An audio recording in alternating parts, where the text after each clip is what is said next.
This call is now being recorded. Boa noite, gente. Então, vamos lá. Hoje, terça-feira, vamos falar sobre cardinalidade dos conjuntos e conjuntos numéricos. É a segunda parte, eu não falei para vocês na aula passada, então, justamente está planejado para essa aula de hoje. Cardinalidade dos conjuntos, eu também não falei exatamente sobre isso na aula passada. Mas eu iniciei, falando sobre operações e identidade de conjuntos, e a gente provou algumas identidades nessa teoria dos conjuntos. Então, vimos como demonstrar coisas envolvendo conjuntos. Então, tinha alguns exemplos, eu fiz eles com vocês.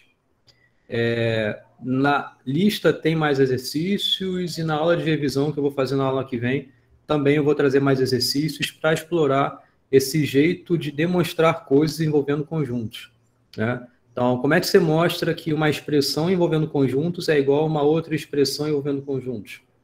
Então, a gente viu alguns jeitos que é utilizando justamente as propriedades dessas operações e a gente conseguiu sair de uma expressão e chegar até outra, que tem muito a ver um pouco com o lance de equivalências, né? A gente conseguiu usar a propriedade de equivalências, mas numa nova roupagem para conseguir garantir essas identidades. Hoje, eu vou falar sobre cardinalidade de conjuntos, então, que é um conceito também que vocês já entendem, né? Porque cardinalidade se refere a número de elementos de um conjunto. Mas isso daqui, o intuito é a gente conseguir tratar do princípio da inclusão e exclusão, que é quando a gente quer saber cardinalidade de operações de união de conjuntos.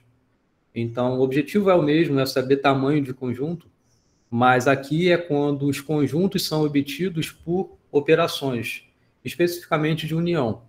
E é isso que a gente entende como esse princípio da inclusão e exclusão. E o meu intuito hoje também é, nessa segunda parte, fazer uma revisão bem rápida sobre um assunto que vocês veem na escola, que é dos conjuntos numéricos. Porque a gente está aqui estudando sobre conjuntos, né? Então, o nosso intuito é, primeiro de tudo, vamos ver o que vocês já sabem sobre conjuntos. Então, desde o maternal, vocês estudam conjuntos numéricos, vocês sabem contar coisas, né?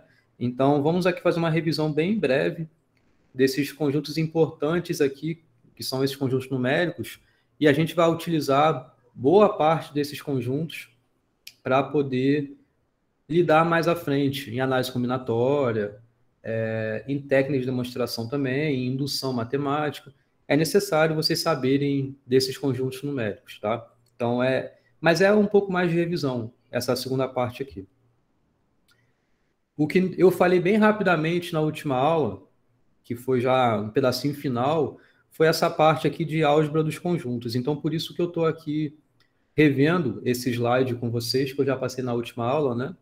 E o intuito é você conseguir provar que uma expressão é igual a outra expressão, ou seja, um conjunto obtido por uma expressão, a expressão é operações entre conjuntos, você consegue reescrever por meio de uma série de outras operações de conjuntos.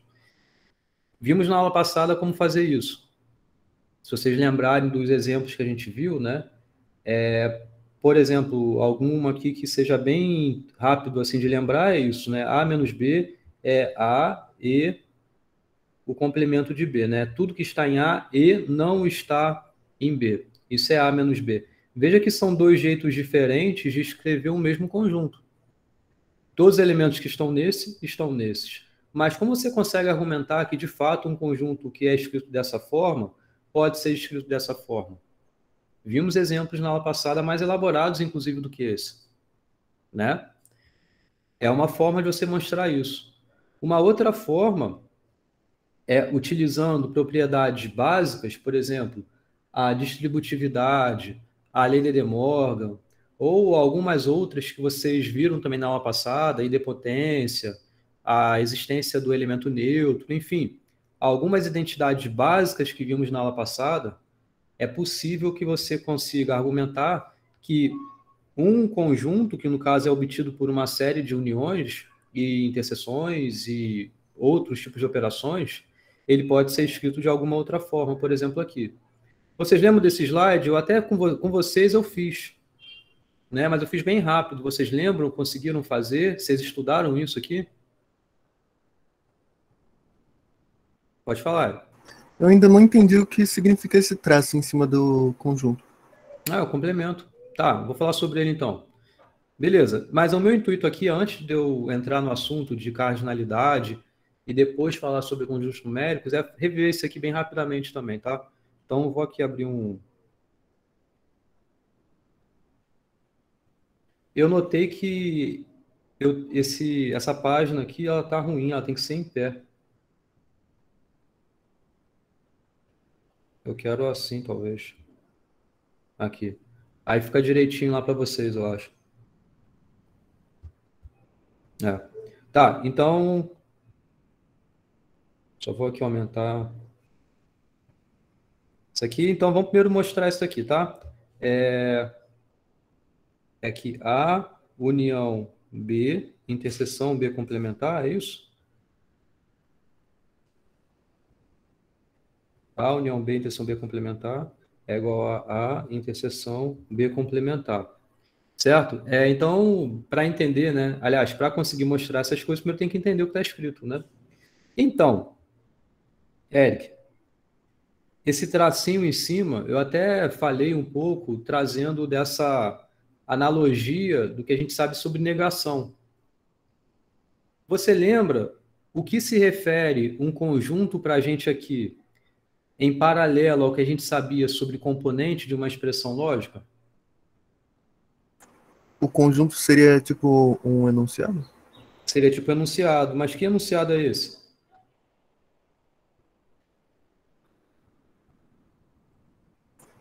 É sem os conectivos, né? O que seriam então componentes, né? Isso. É que eu perdi a palavra. Certo. Isso. Mas então, esse A seria o similar que a gente entende como uma componente que diz uma variável satisfaz a propriedade que define esse conjunto. É mais ou menos assim que a gente faz esse paralelo. Então, isso aqui a gente entende como verdadeiro quando você está olhando para uma variável e essa variável ela pertence a esse conjunto. Então, concorda que um elemento ele pode satisfazer uma de duas coisas somente em relação a um conjunto. Quais são essas uma de duas coisas? Ou ele pertence ao conjunto, ou ele não pertence ao conjunto. Concorda com isso? Sim. Quando ele pertence, é como se você estivesse falando, dando um valor verdade a essa componente. A ele satisfazer aquela propriedade. Por isso ele pertence ao conjunto. Logo, essa componente teria valor verdadeiro. Agora, o que é a negação? É quando tem valor falso. Seria então tudo que não pertence a esse conjunto? Isso. Então, indo mais direto ao ponto, o conjunto complementar é o conjunto que é definido por todos os elementos que não pertencem a B, especificamente aqui. É como se você pensasse, você tem um universo, né? Aí você tem um conjunto aqui. Esse aqui é o conjunto B, por exemplo. Então, todos os elementos que estão aqui são elementos que pertencem a B. Quem são os elementos que pertencem a B complementar? É esse pessoal que está do lado de fora aqui. É isso aqui. É esse conjunto que eu acabei de riscar de rosa aqui. Então, falar, como o Gabriel comentou agora, é tudo que está fora do conjunto? Ok. Entendeu? É o conjunto que é definido pelos elementos que não pertencem ao conjunto que você colocou aqui. Tá? Tá, entendi. Então, a gente tem aqui duas expressões, né? E a gente quer... Pô, ficou essa marquinha aqui, ó. E às vezes daí dá uma bugada, né? Mas beleza, isso aqui é um B complementar. Então, a gente quer provar que esse conjunto que está aqui, ele pode ser escrito dessa forma. Você pode tentar argumentar isso utilizando os conceitos que a gente viu na aula passada. Por exemplo, o que define um elemento está na união disso daqui. E depois disso é você conseguir entender o que significa o elemento pertencer a isso aqui também. Porque o que a gente está fazendo nessa operação é uma interseção. É uma interseção desse conjunto aqui com esse conjunto aqui. Então, usando as técnicas de o que define um elemento satisfazer a propriedade que tem esse conjunto, você conseguir evoluir a partir daí. É um jeito. Na aula passada a gente viu alguns exemplos, eu recomendo que vocês retornem lá. Tá? Mas a álgebra dos conjuntos é como se fosse a álgebra que a gente conhece da escola. Então, por exemplo, você tem algo que uma conta que é para fazer, ela é mais ou menos assim, você sabe como resolver essa expressão. Primeiro você resolve uma coisa que está aqui dentro, depois você aplica a operação de multiplicação com o que sobra. Enfim, com isso você consegue avançar essas expressões de modo a você conseguir sair de uma expressão aritmética e chegar até outra expressão aritmética. Que aí, no caso, quando a gente envolve números, muitas das vezes os resultados não é uma expressão qualquer, mas é um número só, né? É o resultado daquela conta. Sendo que o resultado dessa conta, entre aspas aqui, é o outro, é a outra expressão. E é o que vocês entendem de equivalências lógicas, lembram da primeira parte do curso? Vocês têm duas expressões lógicas, vocês querem fazer com que uma chegue até a outra. Você poderia lá atrás montar a tabela verdade, mas eu falei, ó, se eu estou pedindo para provar isso por meio de equivalências, você tem que utilizar as identidades, as equivalências básicas que vocês conhecem, para conseguir de uma expressão chegar até a outra. É bem parecido com o que está aqui. Aqui o que a gente pode fazer é tentar sair daqui e chegar até aqui, ou sair disso daqui e chegar até aqui. Então, aqui, o que tem aqui? Existe duas operações distintas. Uma é a operação de união, outra operação de interseção. Certo? Quando você tiver uma expressão que está dessa forma, a gente já tem de imediato uma possível aplicação aí para você andar, que é a distributividade. Então, a propriedade distributiva ela ocorre justamente quando há essas duas operações aparecendo, tanto de união quanto de interseção. Lembram disso? O que é a distributiva? Fala. Pode falar, Eric. Aquela propriedade de absorção também se aplica a esse exemplo aí? A propriedade de absorção, ela talvez sim, se aplique sim. Mas a absorção, acho que ela envolve três conjuntos diferentes, né? A gente vai ver no exemplo que está mais à frente, essa absorção aí aparecendo. Mas aqui, ó, já é bem claro, quando tem uma união, uma interseção aí, você pode aplicar, então, já uma distributividade, tá? Então, por exemplo, aqui, A, união B, interseção B complementar. Olha como você pode aplicar a distributiva disso aqui dentro, né? Então, como é que ficaria? A, interseção B complementar, união B, interseção B complementar, certo? Isso aqui já acabou, então isso aqui já é exatamente igual ao conjunto A, interseção B complementar, porque B, interseção B complementar, que é isso que está aqui, é igual ao conjunto vazio. Então, a união de um conjunto arbitrário com um conjunto vazio é o próprio conjunto arbitrário que você tinha, certo? Isso daqui é verdadeiro justamente por conta da propriedade que a gente entende, que é consequência da própria definição. Não tem como um elemento ele pertencer ao conjunto e não pertencer ao conjunto ao mesmo tempo. Então, não tem nenhum elemento que satisfaz isso daqui. Ok? É a interseção de dois conjuntos, mas na verdade um é justamente o complementar do outro. Então, não tem como. Tá? Então, veja, a gente conseguiu sair de uma expressão e chegar até a outra. Acabou. Ok?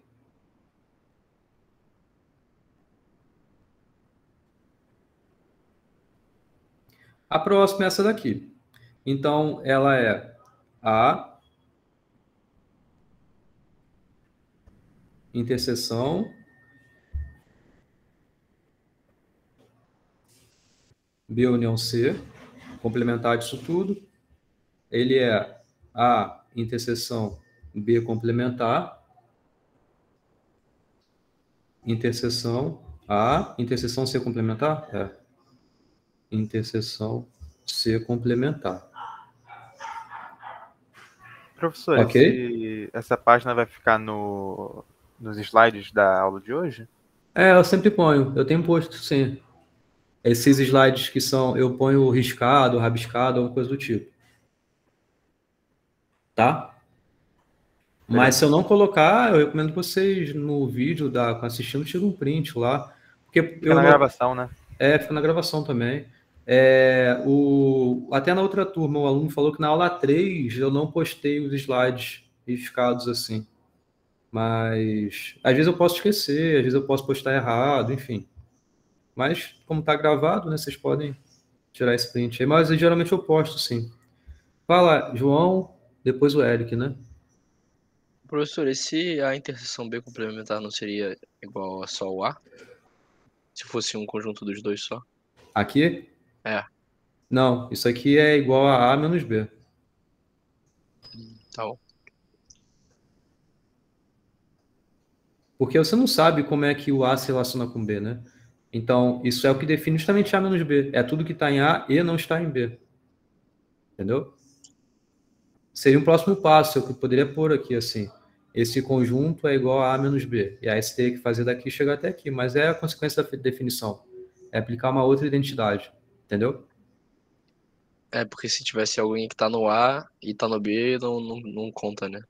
Isso aí. Tá, beleza. Obrigado. Nada. Fala, Eric. Ali entre os parênteses não era para ser uma união ao invés da interseção? Onde? Nesse último exemplo que você escreveu. Aqui? Não, embaixo. Vamos ver lá. Não, interseção. Aqui é união. Aqui é interseção. Tudo interseção. Tá. Tá? Então, vamos lá. Você poderia tentar sair daqui e chegar até aqui. Mas um jeito que eu fiz, por exemplo, aqui, foi o contrário. É fazer essa expressão daqui chegar até aqui. Tá? Tanto faz o lado que você quer sair para chegar no outro. O que importa é que você consiga sair de um lado e chegar até o outro. Tá? Vocês podem me perguntar por que eu estou saindo daqui e chegando até aqui. A resposta é, pensando um pouco mais à frente, eu consigo avançar de modo muito mais fácil para chegar até aqui do que assim. Não quer dizer que aqui vai dificultar muito mais, mas é uma forma que eu vi. Eu enxerguei quando eu pensei em resolver. Tá?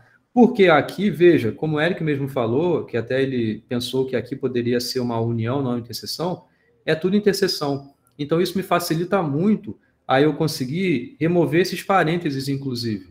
O que eu não posso é remover os parênteses que estão aqui, por exemplo, aqui. Porque aqui você tem duas operações diferentes, mas aqui é tudo com a mesma operação. Então existe o que a gente chama de associatividade. Pela associatividade, você pode trocar os parênteses à vontade aqui, que não vai gerar nenhum rolo. Além disso, existe a comutatividade também. A comutatividade, você pode misturar, embaralhar à vontade. Esses conjuntos vai dar na mesma. E o que é isso na prática aqui? É você sair de uma expressão que é assim, eu vou repetir ela aqui, que é A, interseção B complementar, interseção A, interseção C complementar, é você poder reescrever sem ter os parênteses e mudando a ordem. O que isso aqui significa? Aqui, por exemplo, tem A aqui, tem A aqui. Vou juntar isso aqui. A interseção A, e o restante aqui é o B complementar, interseção C complementar.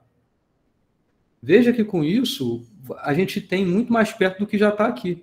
Porque aqui tem um A sozinho, eu quero que só fique o A aqui, né?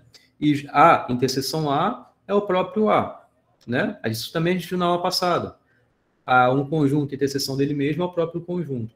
Então, aplicando isso, você fica com A, interseção B, interseção B complementar, interseção C complementar. Existe a associatividade, então você pode colocar entre parênteses só para ficar mais evidente alguma coisa aqui que você queira exibir. Que a saber, aqui, por exemplo, interseção de dois complementos é o quê? É o complemento de duas uniões. Aliás, é o complemento de uma união. Ou seja, é a lei de De Morgan, né? Então, é o que aqui ficaria A interseção B união C complementar dessa união. Veja, a gente acabou exatamente onde a gente queria e foi bem rápido aqui, não teve nenhum mistério. Daqui eu vim para cá Simplesmente porque eu vi que tem a se complementar a interseção com outro complementar. Então, você pode fazer essa união dos dois e complementar deles pela lei de De Morgan. E acabou onde a gente queria. Certo? Certo. Ok?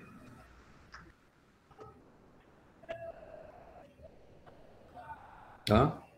Então, esse foi esse daqui. Vamos para o próximo.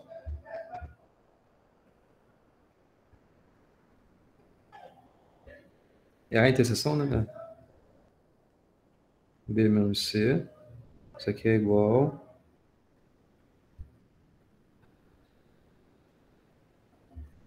a interseção B a interseção C. Nesse aí, vocês têm alguma intuição? Assim, alguma ideia, alguma coisa? Parece que é só aplicar a distributiva.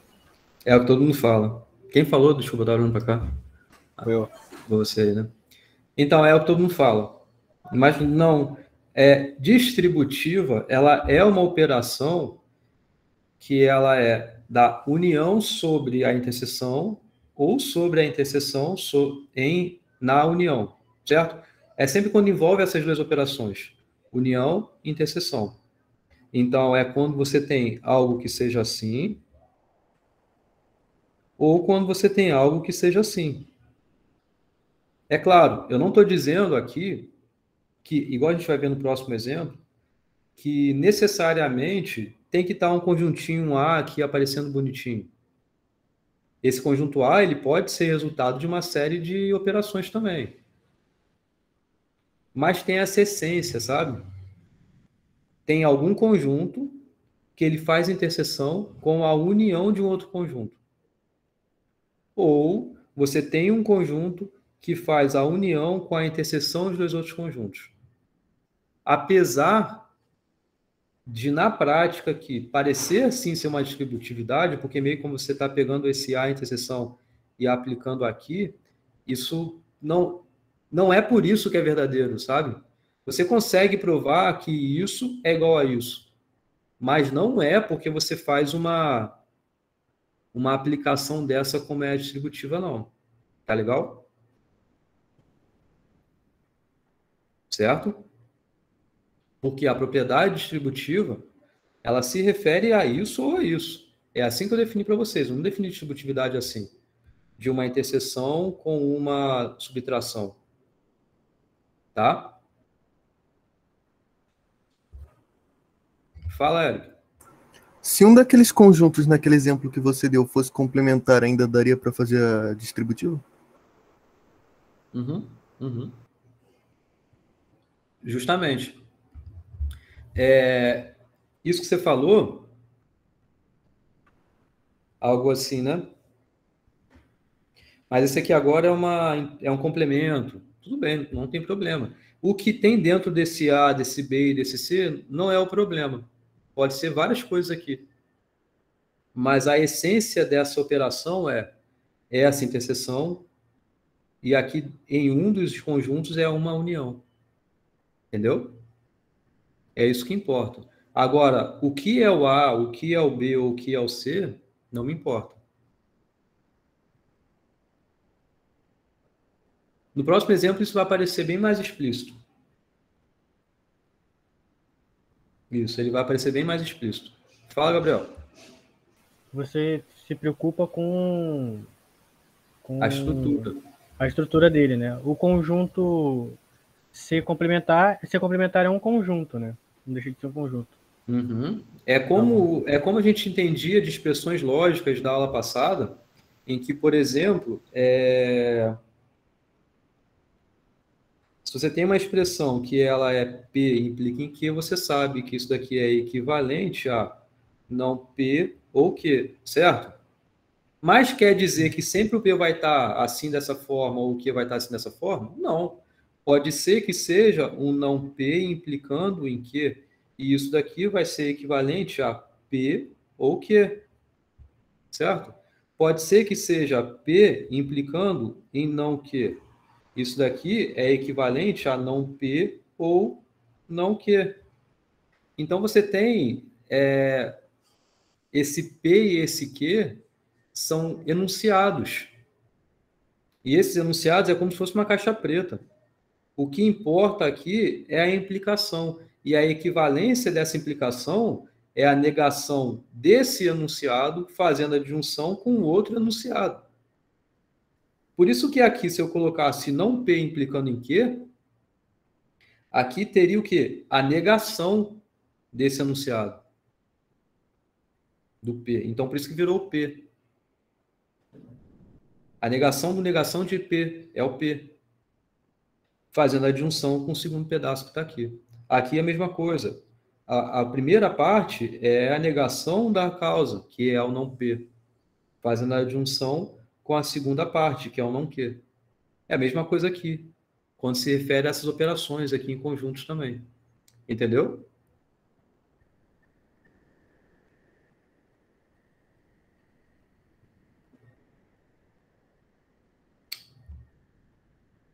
Entendeu, Érico? Entendi. Na 2 dava para fazer distributivo?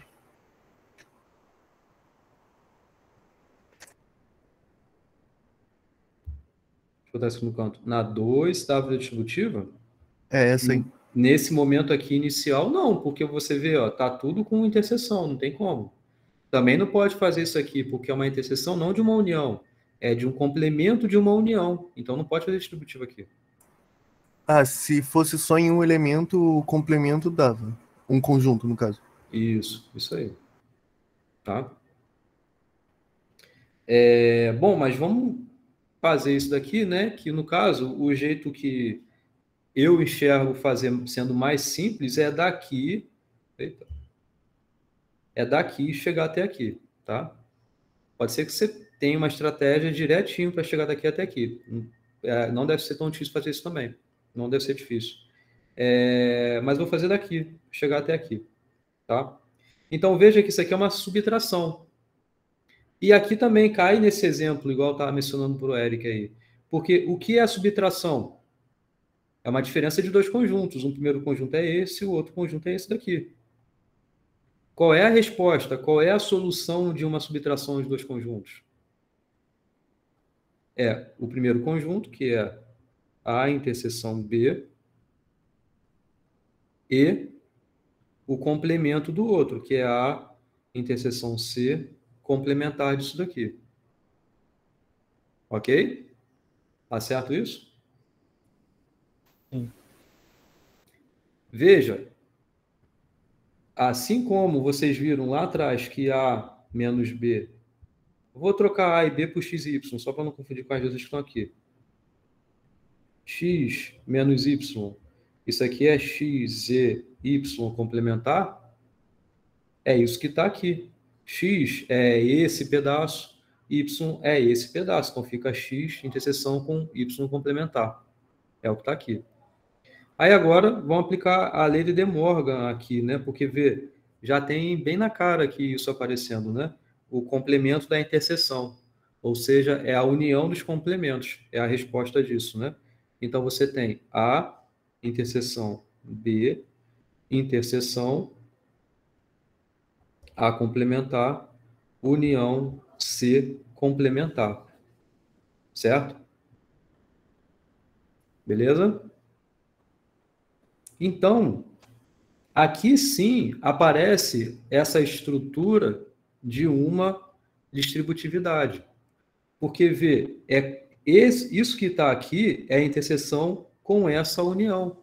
Então, isso daqui vem para cá, isso daqui vem para cá, certo? Aqui sim a gente consegue aplicar a distributividade.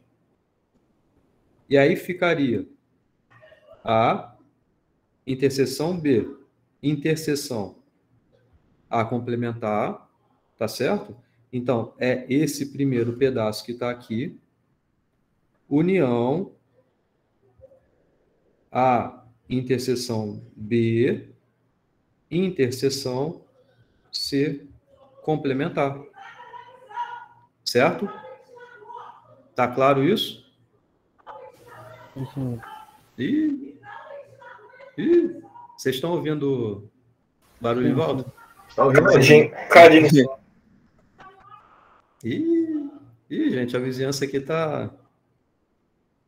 Porrada não tá para bons amigos, não. Foi mal aí. Brigazinha. Tá rolando um barraco aí, hein, professor? Brigazinha, né? Não é zinha, não. É brigazona, isso aí. Doideira, gente. Discussão de discreta. Uma não Filma concordou pra com o gente. argumento da outra. Filmar, né? Eu vou botar o microfone lá. Vou botar aí, gente. Fala aqui no microfone. Pô, esse negócio aí podia ter... Será que não tem, não? Para eu tapar o ruído de volta? Seria bom, né? Estamos discutindo essas coisas de matemática e tal. Matemática de dinheiro, pode ser, né? Então, Se eu não me engano, acho concentra que em mim, tem gente. um programinha, professor. pra Oi? tirar o Tem, ruído. né? Tem. Vou ver. Vou procurar isso aí. Ai. Então, olha só. Vamos continuar aqui. Foca em mim aqui, hein? Oi? Antes de começar, se quiser, tem um RTX Voice, seria bom pra caramba. O meu computador não tem isso, não. Eu até tenho um que tem RTX aí, mas esse aqui não... Não, pô, aí você pode ter qualquer... Quer dizer, tendo qualquer placa da NVIDIA, é só o nome dele só. O meu é um MacBook. Eu não sei, ele não tem placa de vídeo assim, sinistrona, não. É um Mas pequenininho. Mas eu acho Tem? que é só o programa. Programa. Mas deve ter outros. É só o nome dele, quer dizer que é só da NVIDIA. filtro para microfone, deve ter. Entendi. Vou ver isso aí. Pô, teve um dia que eu fui dar aula de manhã, aí eles começaram a discutir. Aí eu fui pro meu quarto. Mas mesmo assim, lá também tava demais, o barulho. O próprio Discord tem essa função lá. Qual? Embutida. O próprio Discord tem essa função embutida, que dá para tirar nas configurações. Mas não tem como dar aula para vocês no Discord, né? Tem, mas eu acho que tem como você baixar o programa também. Tem como baixar o programa. Entendi. É Crisp o nome com K. Não sei se Mas separado. deve aparecer que RTX ele é muito bom, ele é tão bom que tipo, pode bater na mesa que o microfone nunca pica. Só que a pessoa vai. Esse aqui? Crisp, assim? O RTX Voice. No outro computador eu tenho isso, o Filipinho usa direto. Ele não pega nem o ruído do ventilador, muito bom. Mas enfim, vamos voltar aqui, a hora está passando ainda, estou no primeiro slide da aula. Então, olha o que está aqui. A interseção B, interseção A complementar. Qual é a solução disso daqui? Veja, isso que está aqui é tudo interseção de conjuntos, né? Certo? Existe a associatividade aqui dentro. Então, você pode mover os parênteses. Existe também a comutatividade. Você pode aqui embaralhar, tá? Então, como é que ficaria aqui? Deixa eu tirar isso aqui. A, interseção A complementar, interseção B. Só estou fazendo assim para ficar mais evidente para vocês, certo? O que é isso? A interseção A complementar é o conjunto vazio, né? Conjunto vazio, interseção com qualquer outro conjunto, é o conjunto vazio. Então, esse pedaço de cá a gente já sabe que ficou o conjunto vazio. Enquanto esse conjunto que está aqui é o quê? A interseção B, interseção C complementar. Pela associatividade, você também pode mudar esses parênteses aí de ordem. Então, ficando assim, A, interseção B, interseção C complementar. Então, o que ficou aqui é o conjunto vazio. Conjunto vazio, união qualquer coisa, é essa qualquer coisa, né? Então, é justamente o que a gente queria. A, interseção B, interseção C é o quê? Tudo que está em B e não está em C é justamente B menos C. Então, acabou aí essa demonstração. Pode falar, Paulo. Professor, eu entendi por que ali ficou o conjunto vazio, não ficaria o B? É porque é a interseção. Você concorda que isso aqui é o conjunto vazio? Sim.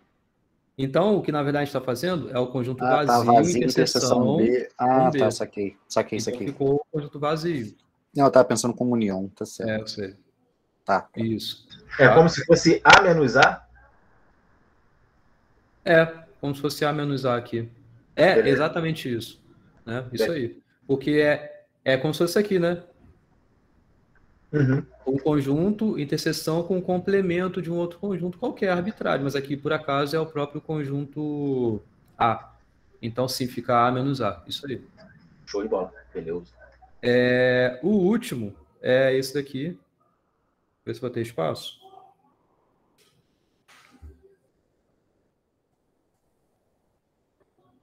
A.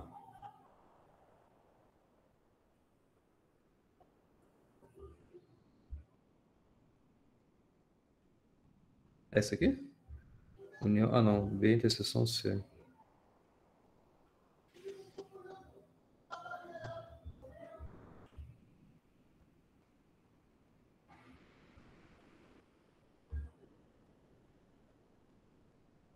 Tá?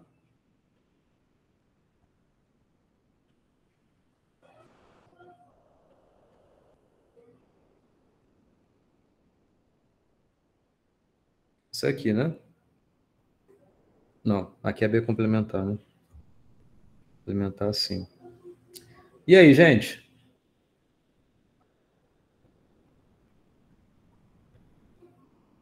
A gente quer também sair de um e chegar até o outro, tá? Então, vê que do jeito que tá aqui, nem aparece C aqui na história, né? Vocês estão chegando bem? Vou até aumentar aqui, porque... Dá para ver direitinho, professor.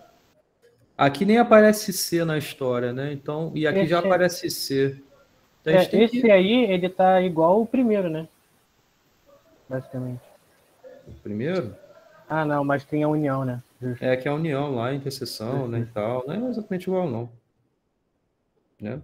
Né, que se você for aplicar o complementar ali nos dois, tá.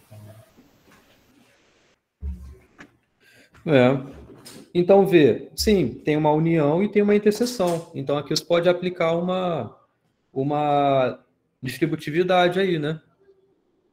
A gente pode fazer isso, né? Pode fazer alguma outra coisa primeiro também, não tem problema. Isso fica meio que a cargo de vocês, o que for mais conveniente. Mas o primeiro ponto é saber o quê? Saio de qual lado para chegar até qual lado? Você pode sair daqui para chegar até aqui. Mas também pode sair daqui para chegar até aqui. Que é o que acaba sendo mais conveniente. Por quê? Aqui tem C, aqui não tem C. Então, vê que o C ele vai sumir em algum momento. Ele vai ter um pouco dessa absorção aí associada a ele.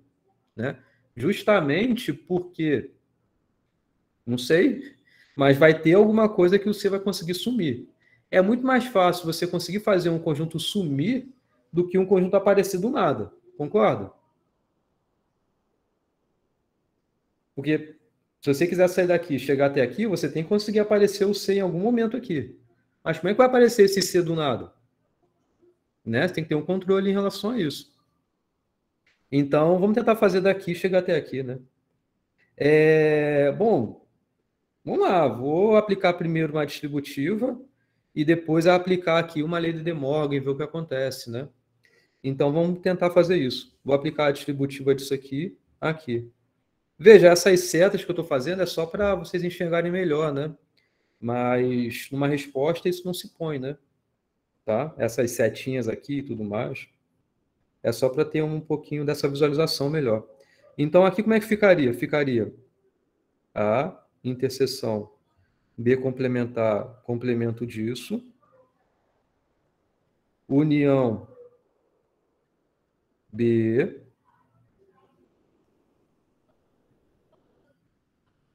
interseção A, interseção B complementar. Vou tirar isso aqui para não me confundir. B complementar, união C. Ok?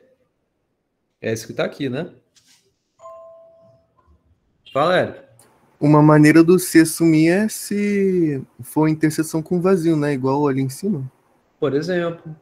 Pode ser, pode ser. Mas não vai ser o caso aqui, não. Vai ser uma outra coisa que vai aparecer, a gente vai conseguir tirar esse C aí da história. Vamos lá. Vou aplicar a lei de De Morgan aqui agora. Então, aqui fica A, complementar, união B,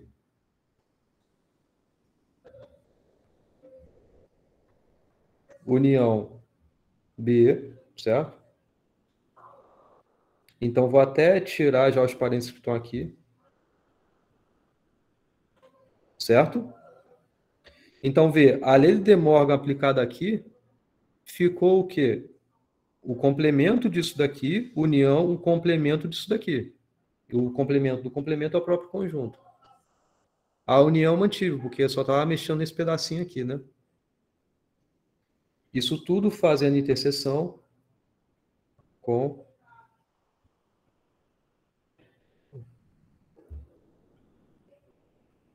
A complementar, união B. E aqui, veja, união C. Ok? É isso que está aqui. Agora, presta atenção. B, união B, é o próprio B, né? Então, aqui ficou o quê? A complementar, união B, interseção, A complementar, união B, união C. Olha só. Vocês concordam que a solução disso é somente esse pedaço?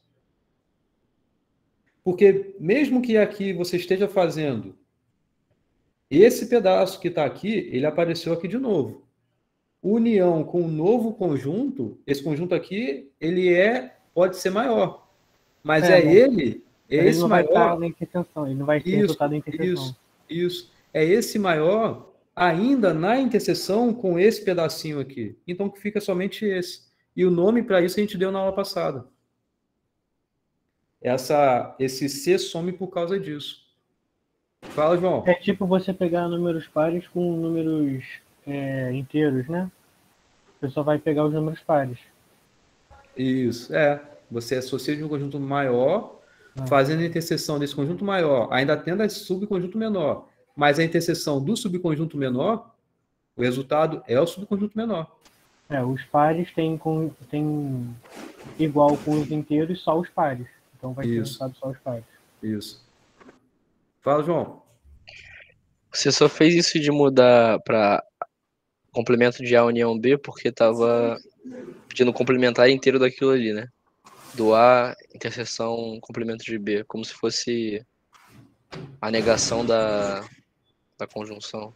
Acho que é isso que se fala, né? Você pode repetir? Você trocou esse A, interseção, complemento de B para complemento de A união B, porque só estava pedindo, porque ele estava pedindo o complemento de A, interseção, complemento de B. Ali na esquerda. Foi mal, o barulho em volta tá demais. Deixa eu tirar aqui para vocês não ouvirem. Não, mas fala aí, desculpa, fala de novo aí. Tem esse A, interseção, complemento de B. Isso, aí ele tá pedindo complemento disso. Aí isso aí virou o A, interseção, união B, porque isso é a negação daquilo, né, certo? Negação, eu quero dizer o complementar. Não, ele não virou A, interseção, A, união, interseção, B complementar, não. Não, ele virou complemento de A, complementar, união B, isso. Ele virou isso, porque eu apliquei a lei de De Morgan só. Que é como se fosse a negação, né? Pode tá, isso, tá, entendi o que você falou. Como se fosse a negação dessa interseção. Isso. Tá bom. Tá? Valeu.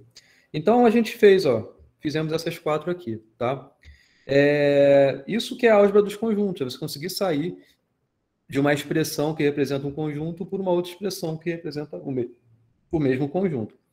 Vamos ver agora, nessa segunda metade da aula, né? Cardinalidade de conjuntos. Isso aqui não tem muito mistério do que a gente vai ver, né?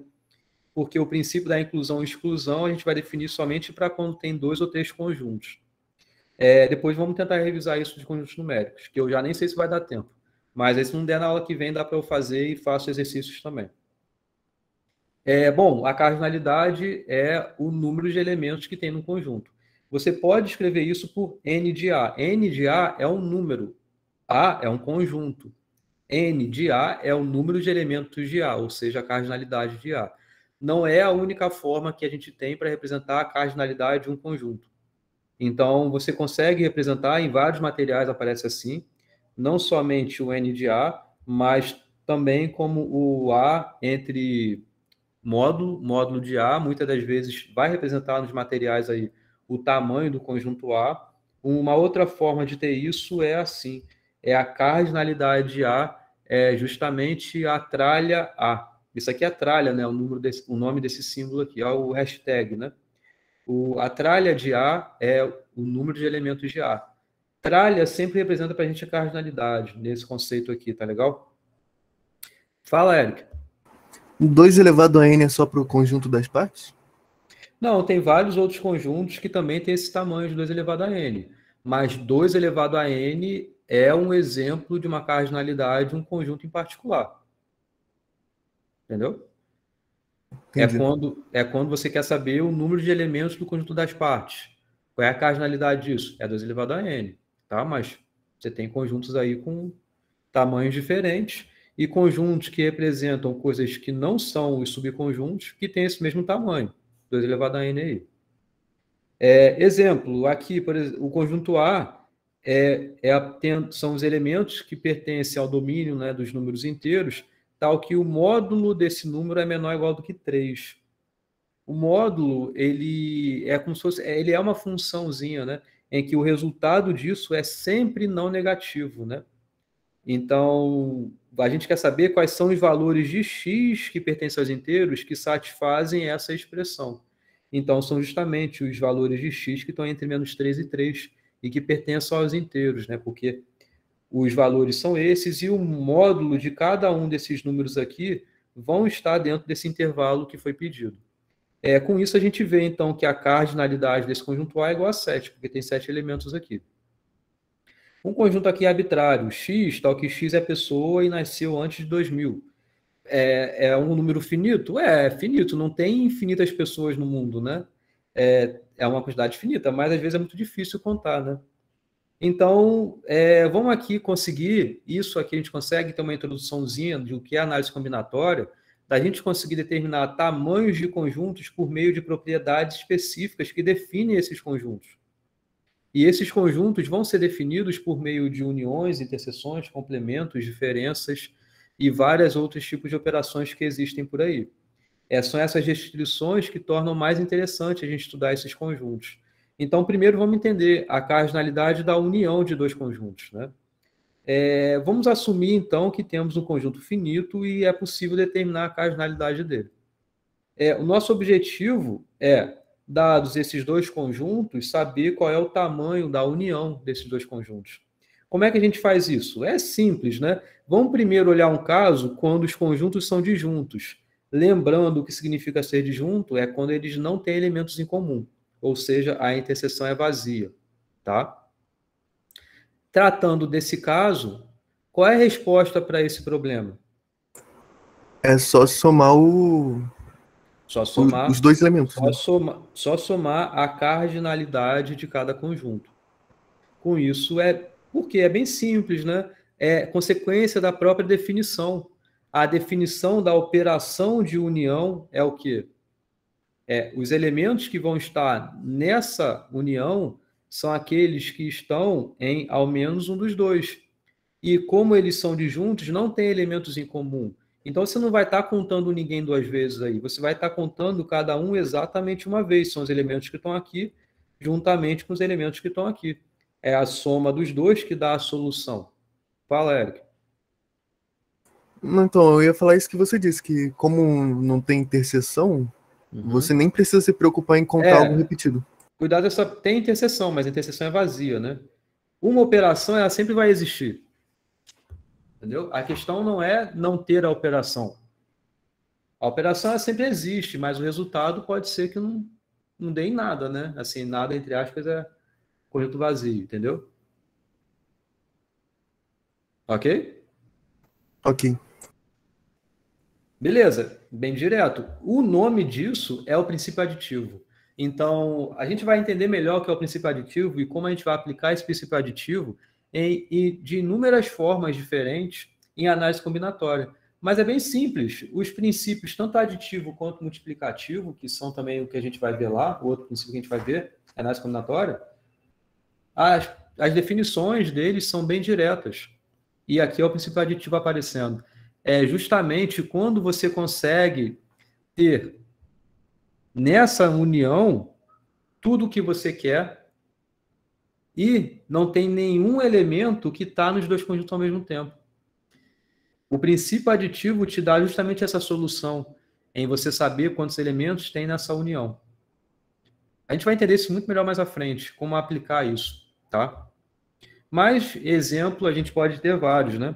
Aqui são os alunos da UF, a Universo, aluno da UF que está no primeiro período de SI, está no segundo período de SI. São conjuntos aí de juntos, porque pode ser que na prática um aluno do segundo período esteja no primeiro, basta ele ter repetido todas as matérias do primeiro.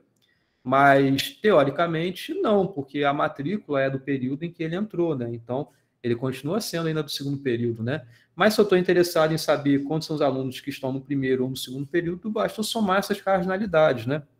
Quando você tem agora não 2 conjuntos, mas tem 3 conjuntos, e eles são 2 a 2 distintos, isso aqui, esse slide só é interessante por conta desse termo aqui. Vocês sabem o que significa 2 a 2?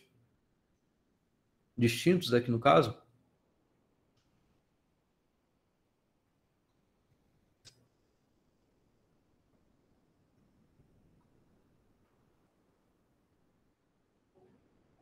De 2 em 2, ok. De 2 em 2 o que exatamente?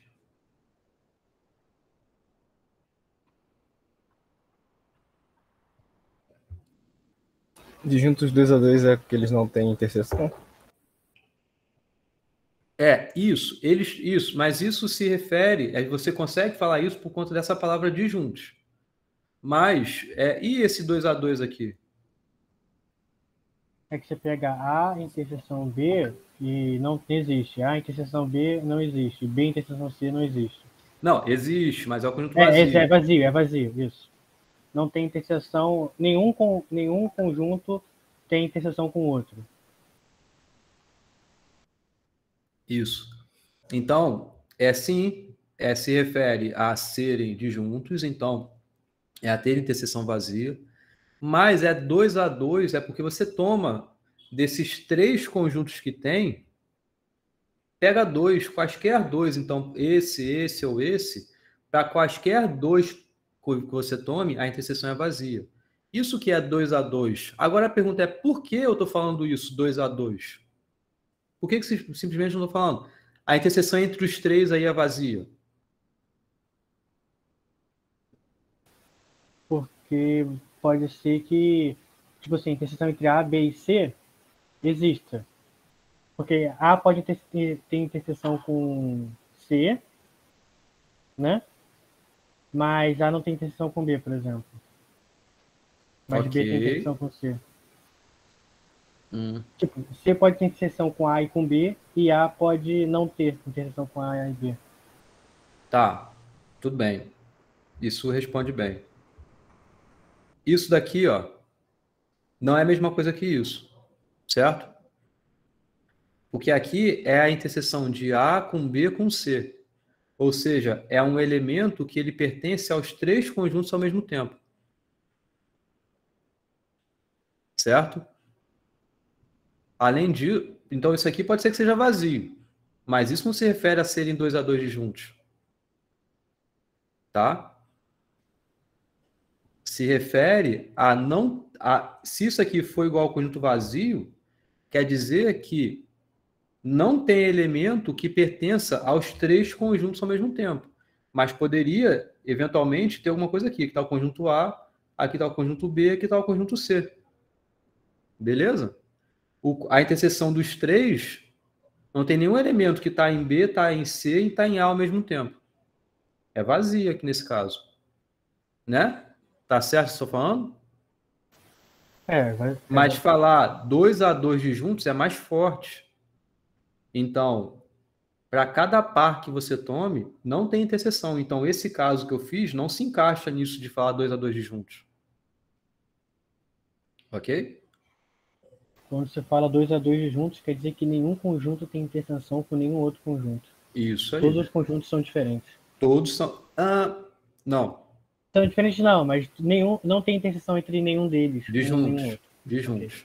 Okay. Porque falar que é diferente não significa falar que é disjunto. Porque pode ser 1 e 2, 2 e 3. Dois conjuntos podem ser diferentes. Isso. Diferente significa não ser igual, né? Então, é ter alguém que está em algum e não está no outro. Isso quer ser diferente. Mas pode ter interseção ainda entre eles, né? Então, se encaixa exatamente como o exemplo anterior aqui, né?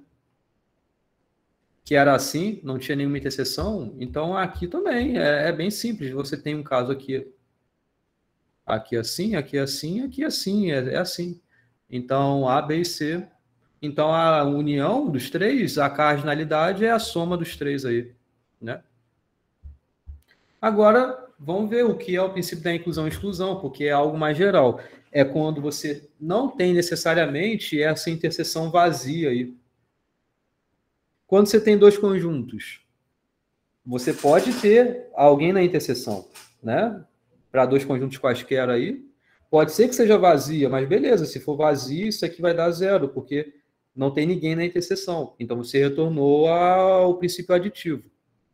Mas de modo geral, de modo genérico, então, a cardinalidade da união é a soma dos dois menos a interseção.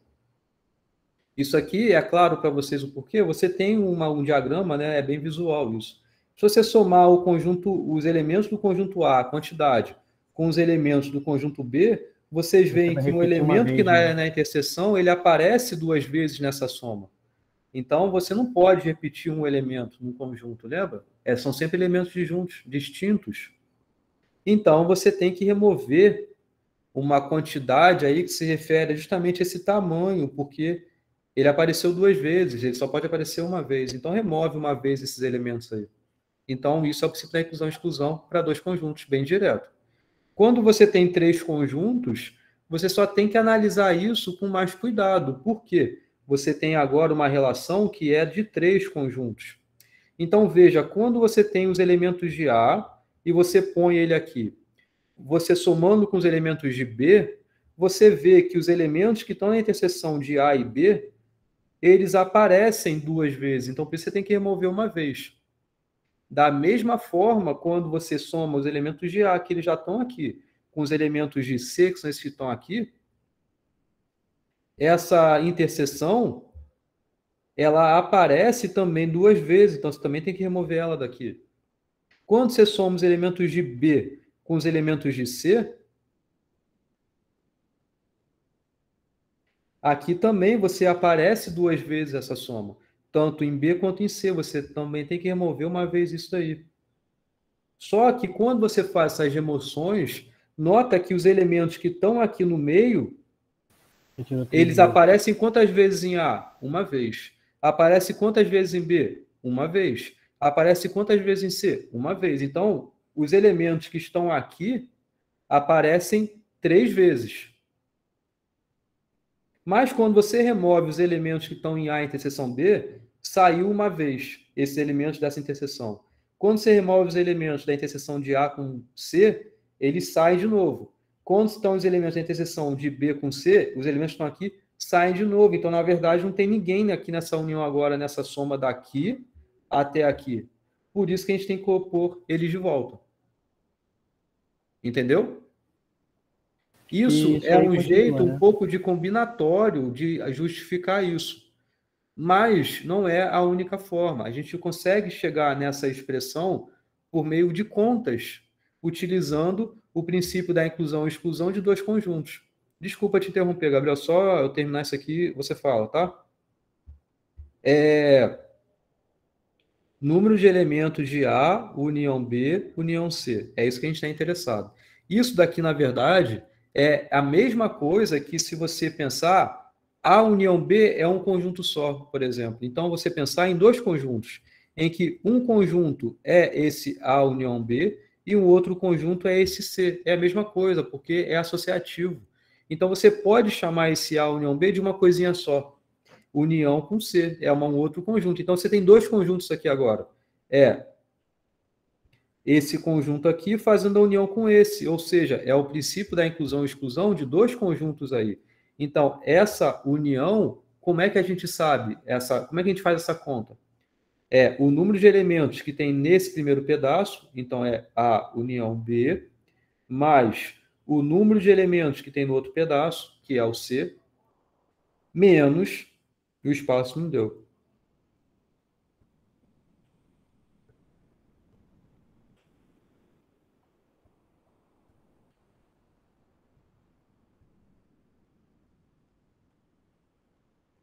menos a interseção, não é? Então, a interseção de quem com quem? É desse pedaço, ou seja, dessa união, então é a união B, interseção com C. Tá?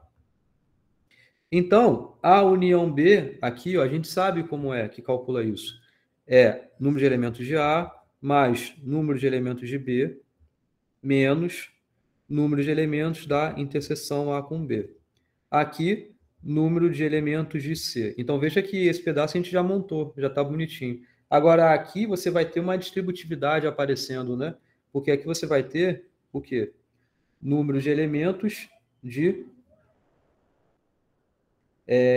aqui, ó. A união...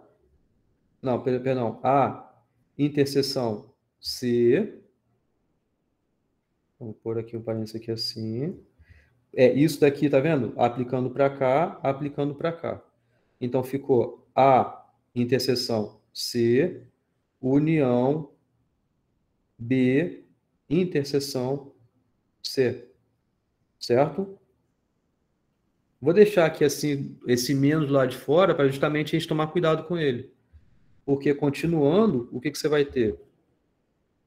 Número de elementos de A, mais número de elementos de B, mais número de elementos de C, menos número de elementos de A interseção B, menos. Aqui a gente voltou a ter uma união de dois conjuntos. Olha, é esse conjunto união com esse conjunto aqui. E é a cardinalidade dele que a gente está interessado. Então, você vai aplicar de novo o que você sabe, que é o princípio da inclusão e exclusão para dois conjuntos.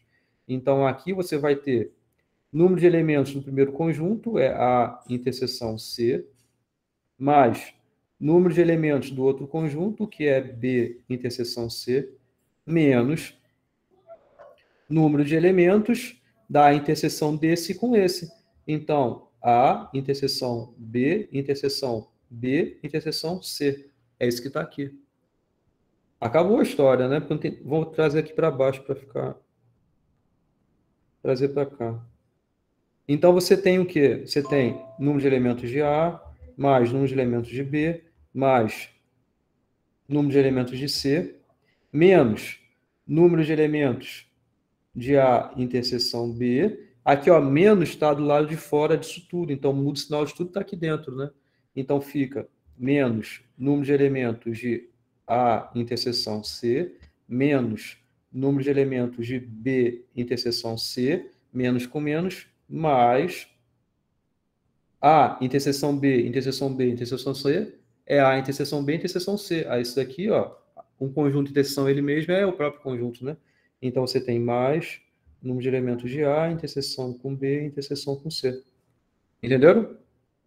Então, veja que é exatamente o que está aqui. É um argumento mais algébrico, sem usar essa ideia de inclusão, exclusão, né? Mas é utilizando também a inclusão e exclusão para dois conjuntos, utilizando aqui para 3.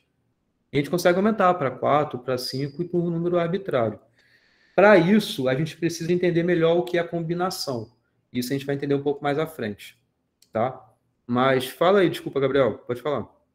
Pode falar. Isso aí, você continuaria, né? Porque, na real, ele soma 1 a 1, subtrai o 2 a 2, soma o 3 a 3, subtrai o 4 a 4, soma o 5 a 5, ele soma os ímpares e subtrai os pares, né? Isso aí mesmo, é. A gente consegue ter um argumento mais formal sobre isso mais à frente. Você consegue perceber por quanto que eles se repetem, né? Uhum. Pelas vezes que eles se repetem, você consegue tirar isso aí. Perfeito. Tá bom.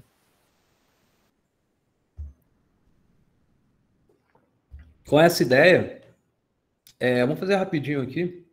Isso que para que serve isso tudo, né? O exemplo que está aqui, desse slide, é justamente um pouco do que a gente vai aplicar nesse conceito dessa matéria, tá? Que para que eu estou falando disso tudo, né? Número de elementos de união de conjuntos. É para aplicar em exercícios, e esses exercícios, por exemplo, são bem conhecidos de vocês. Eu acho que isso aqui é conteúdo de vestibular, né? Cai sempre coisas do tipo aqui, né? E aqui um exemplo bem simples, né? Determine a quantidade de elementos naturais que existem entre 7 e 100, inclusive, ou seja, eu incluo a possibilidade de ter tanto 7 quanto 100, que não são divisíveis por 2 nem por 5. Então, vê qual é a propriedade que eu quero. É a propriedade que define o conjunto que eu quero. Então, são os elementos que vão estar na solução, no conjunto solução, são aqueles que não são divisíveis por 2. Então, veja, não é divisível por 2 significa estar o quê? Num complemento, né, do conjunto dos que são divisíveis por 2. Nem por 5 é o quê? E também não é de um conjunto dos que divide por 5. Então, o que é isso que eu estou querendo? Indo mais direto ao ponto, você tem um conjunto universo, que são os x que pertencem ao conjunto dos naturais, porque é dentro nesse universo que eu estou querendo, entre 7 e 100, então posso até ser mais restrito. Então a propriedade do universo não é só ser natural, é que ele esteja com x maior ou igual do que 7, menor ou igual do que 100, certo? Dentro desse conjunto eu posso definir o conjunto A, que são x que pertencem ao universo, tal que x, vou escrever assim, depois eu vou formalizar isso melhor, é divisível por 2, B são os x que pertencem ao universo, tal que x é divisível por 5, ok? Então, o nosso interesse não é em saber contar listando os elementos. Não é entender os elementos que satisfaçam isso, listando, verificando cada um. Porque você poderia fazer isso, até fazer um programa para isso, como o Eric está sugerindo, mas você ia ter que percorrer elemento a elemento satisfazendo isso, para ver se ele satisfaz isso. Mas não é isso que a gente quer. Então, não é isso que a gente quer porque a gente consegue ter essa informação de um jeito muito mais rápido. Tá? Então, como é que faria isso? Primeiro, quem é que eu estou interessado? Eu estou interessado no conjunto A, no conjunto B? Não estou interessado neles. O meu interesse é nisso daqui, ó.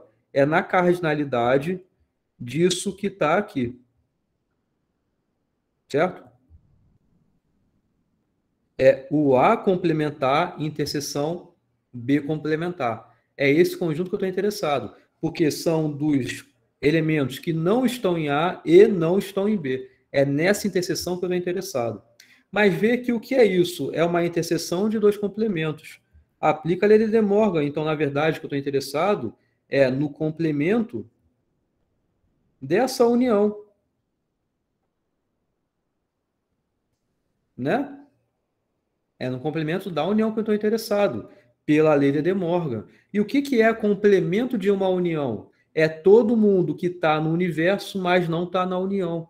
Então, meu interesse é no número de elementos que eu tenho no meu universo, menos o número de elementos que eu tenho na união. O que é meu universo? São os elementos que estão entre 7 e 100. Quantos elementos naturais estão entre 7 e 100? Me falem aí. Antes de falar isso, deixa eu avançar um pouco.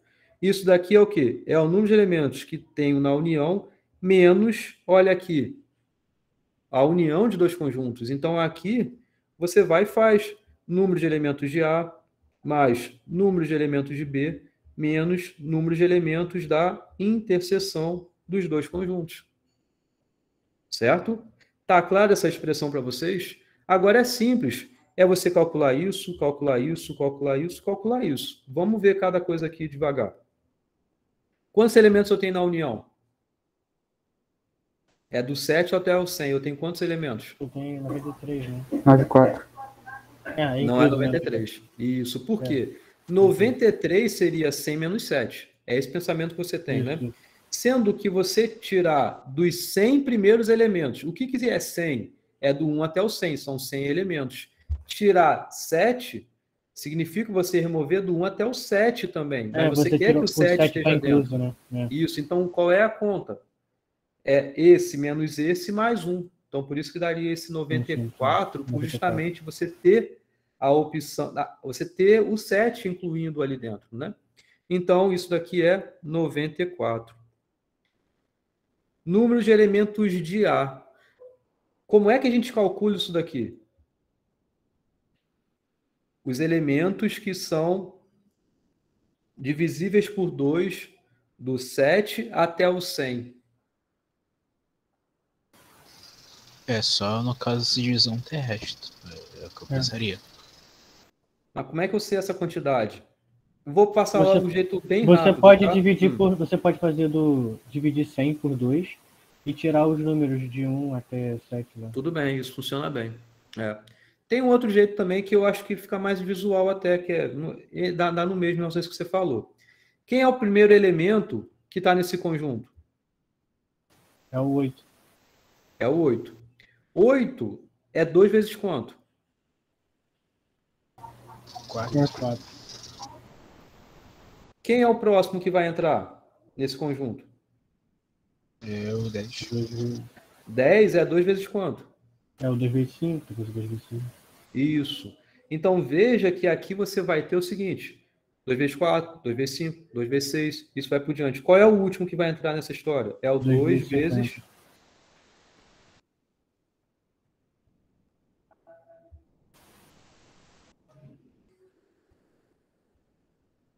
2 vezes 4, 2 vezes 5, vai embora até 2 vezes 50.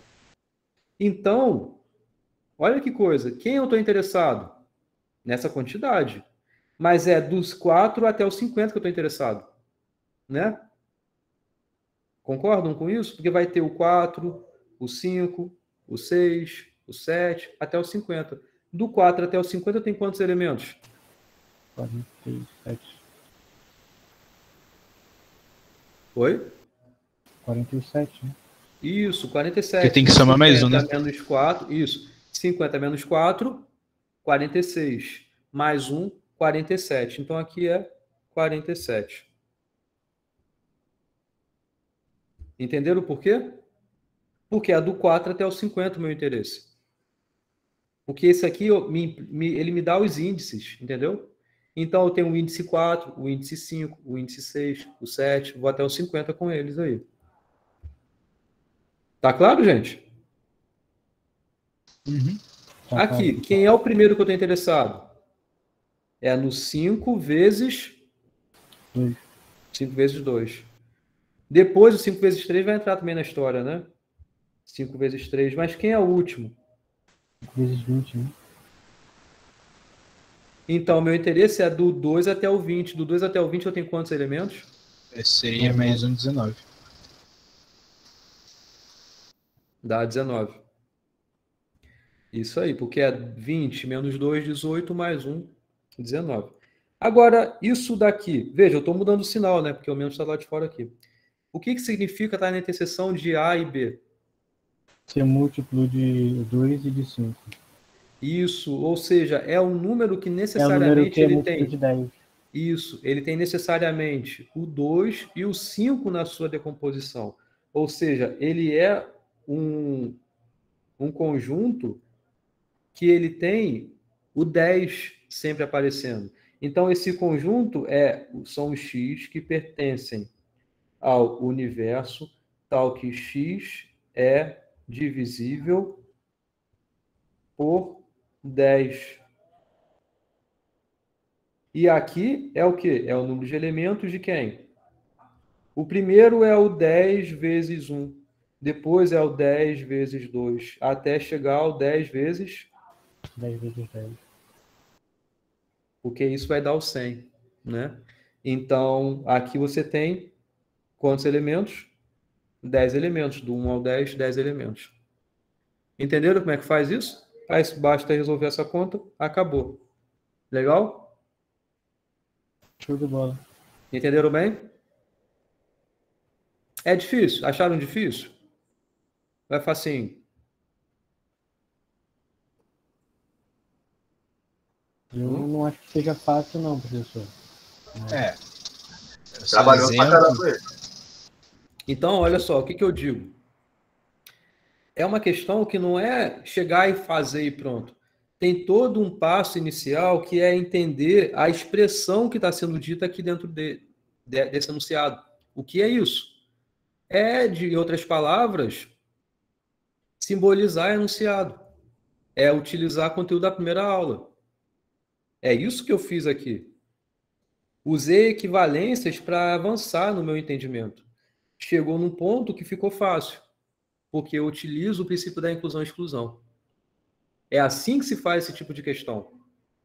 Você pode pensar em montar diagrama de Venn, fazer, não sei o quê, ficar bem visual e tudo mais, mas, enfim, aqui está o porquê das coisas, entendeu? Sequências de equivalências, essa álgebra dos conjuntos aí, você consegue deixar de um jeito bem mais simples para você trabalhar depois. Entenderam? Então, quando aparecem conjuntos que são escritos com várias restrições, não é para ter medo, é você entender qual é aquela expressão que está definindo aquele enunciado e você conseguir expressar de modo equivalente. Entenderam? Legal? Beleza? É assim que a gente monta a questão. Então, quando se pensa em questão de concurso, vestibular e prova de vocês, a gente, quando monta, a gente primeiro faz a expressão lógica. Depois a gente vai embolando, colocando nomes, dando nomes a essas expressões, a esses componentes. Entendeu? É um pouco dessa engenharia reversa que a gente acaba fazendo.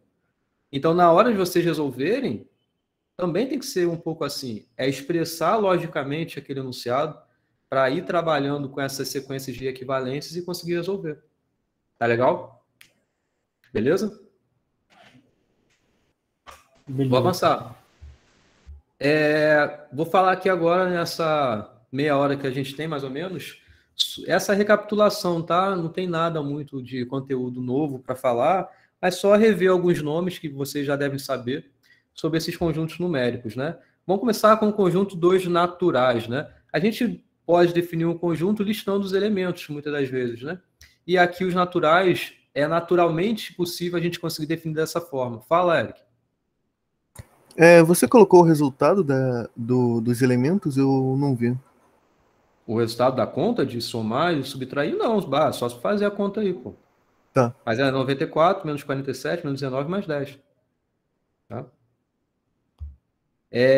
Bom, a gente consegue definir o conjunto naturais listando os elementos, né? Veja, nesse material nosso, a gente não considera o zero como natural. Tem livros que consideram zero como natural, tem livros que não. Eu aqui digo que não é natural também. Justamente por conta dessa definição, na verdade, a justificativa do conjunto dos naturais ter surgido pela necessidade da gente saber contar coisas. Então, a gente não queria contar algo que não tem coisas, né? A gente quer contar conjuntos que possuem elementos. Então, um pouquinho com essa motivação, a gente não tem o zero como natural, tá? Então, é do 1 para frente. Então, veja que você tem aqui nos naturais uma ordem dos elementos. Você consegue extrair daí o conceito de sucessor, que é um outro jeito que a gente consegue entender que é uma propriedade inerente ao conjunto dos naturais. Todo número natural, ele possui um sucessor, que também é o número natural. Isso daqui garante a gente que tem infinitos elementos naturais. Porque para qualquer um que você tome, para qualquer, né, todo é qualquer número natural que você tome, ele possui um sucessor. E esse sucessor também é natural. E o sucessor é o quê? É justamente o elemento que representa uma unidade além daquele elemento que você tem. Isso que é o sucessor. Se você tem 7 laranjas, o sucessor disso é você ter 8 laranjas, é você ter uma unidade a mais da quantidade que você tinha anteriormente. Isso é o sucessor, é quem vem depois, né? Então, outra observação que a gente tem é se números naturais têm diferentes sucessores, então os números são diferentes. Ok? Se você pega 2 sucessores, eles são diferentes, é porque eles vieram de antecessores diferentes também, certo? Contagem de 7 a 1. Isso aí, Eric, beleza. Isso, eu fiz um programa sobre...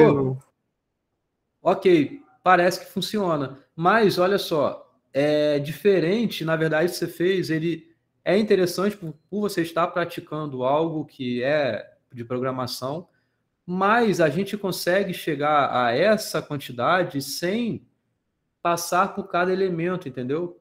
E é esse que é o grande intuito da gente conseguir expressar conjuntos sem precisar olhar elemento a elemento se ele satisfaz ou não aquela propriedade. Tipo, se fosse de 1 a 1 trilhão.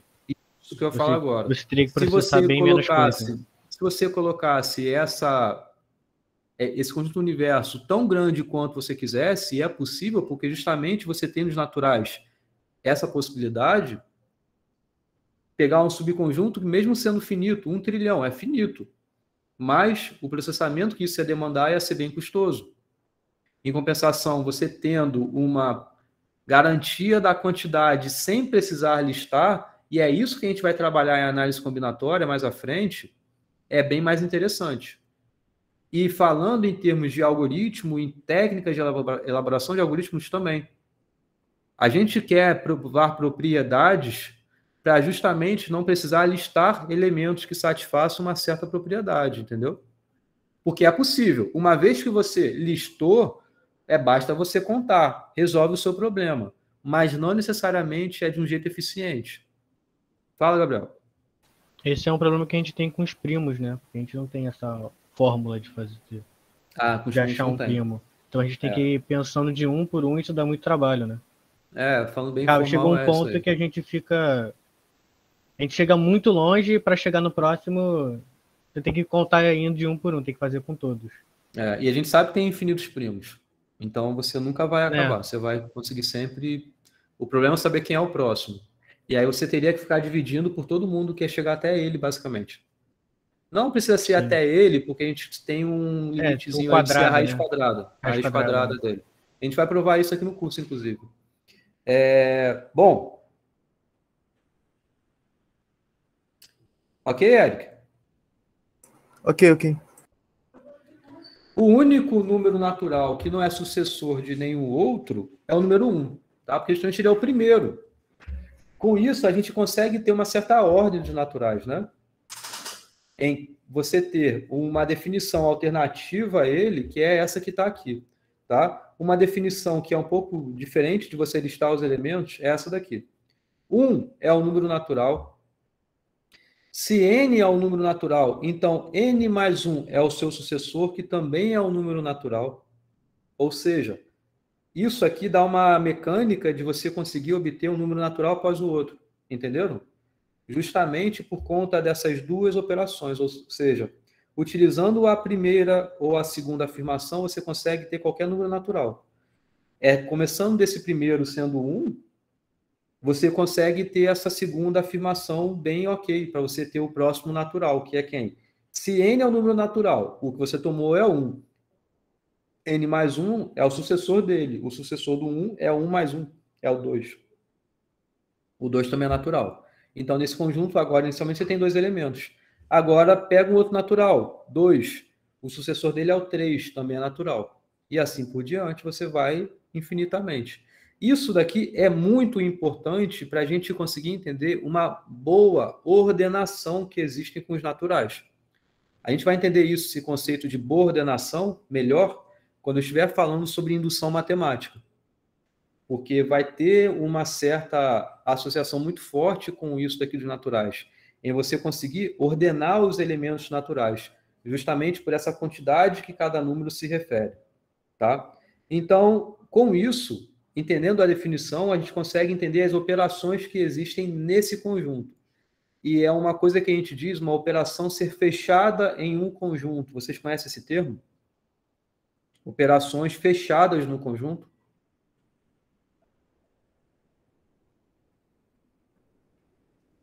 Operações que são fechadas no conjunto? Isso. Acho que não. Pelo menos eu não lembro.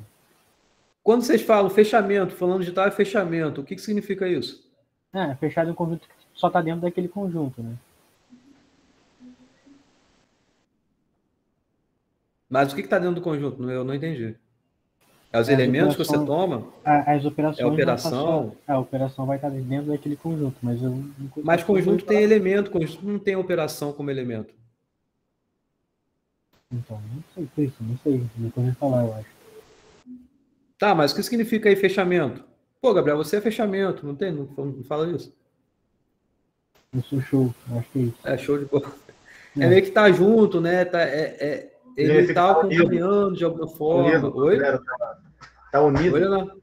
Tá unido, né? Unido não nessa forma de união, de operação de união, mas meio que ele tá junto com você, né? Então, aqui tem um pouquinho disso também, é nós, né? Estamos juntos e tal. Então, esse fechamento significa o seguinte: você faz uma operação entre dois elementos, o resultado não vai sair do conjunto. O elemento que vai estar na solução também vai estar dentro do conjunto.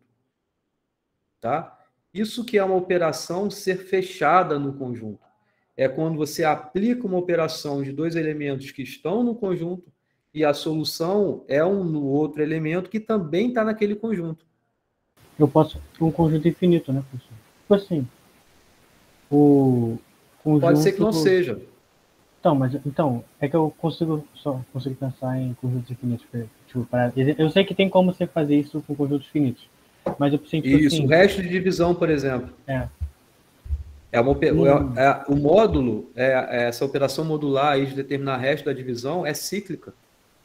A resposta para dois elementos vai estar sempre dentro daquele conjunto, do 0 até o n-1, quando o n é o divisor. Mas, enfim, isso é papo para outra conversa. Mas, sim, ok, pensando em conjuntos infinitos, pode ser que você sempre gere elementos ali, mas pode ser também que você gere elementos fora. Aqui, operações que são fechadas no conjuntos naturais é adição e multiplicação. Veja, subtração não aparece aqui. Porque pode dar negativo, né? E negativo, um número que é negativo não está dentro dos conjuntos naturais. Então, as operações que são fechadas é de adição e de multiplicação. Então, dentro dessas operações, existem propriedades. Essas operações fechadas aqui, né?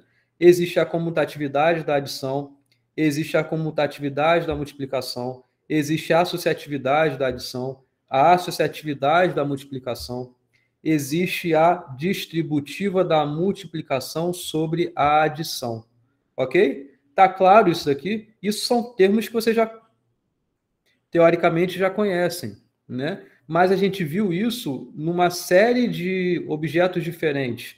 A gente viu essas operações pensando em expressões lógicas, a gente viu isso usando conjuntos e operações de união e interseção.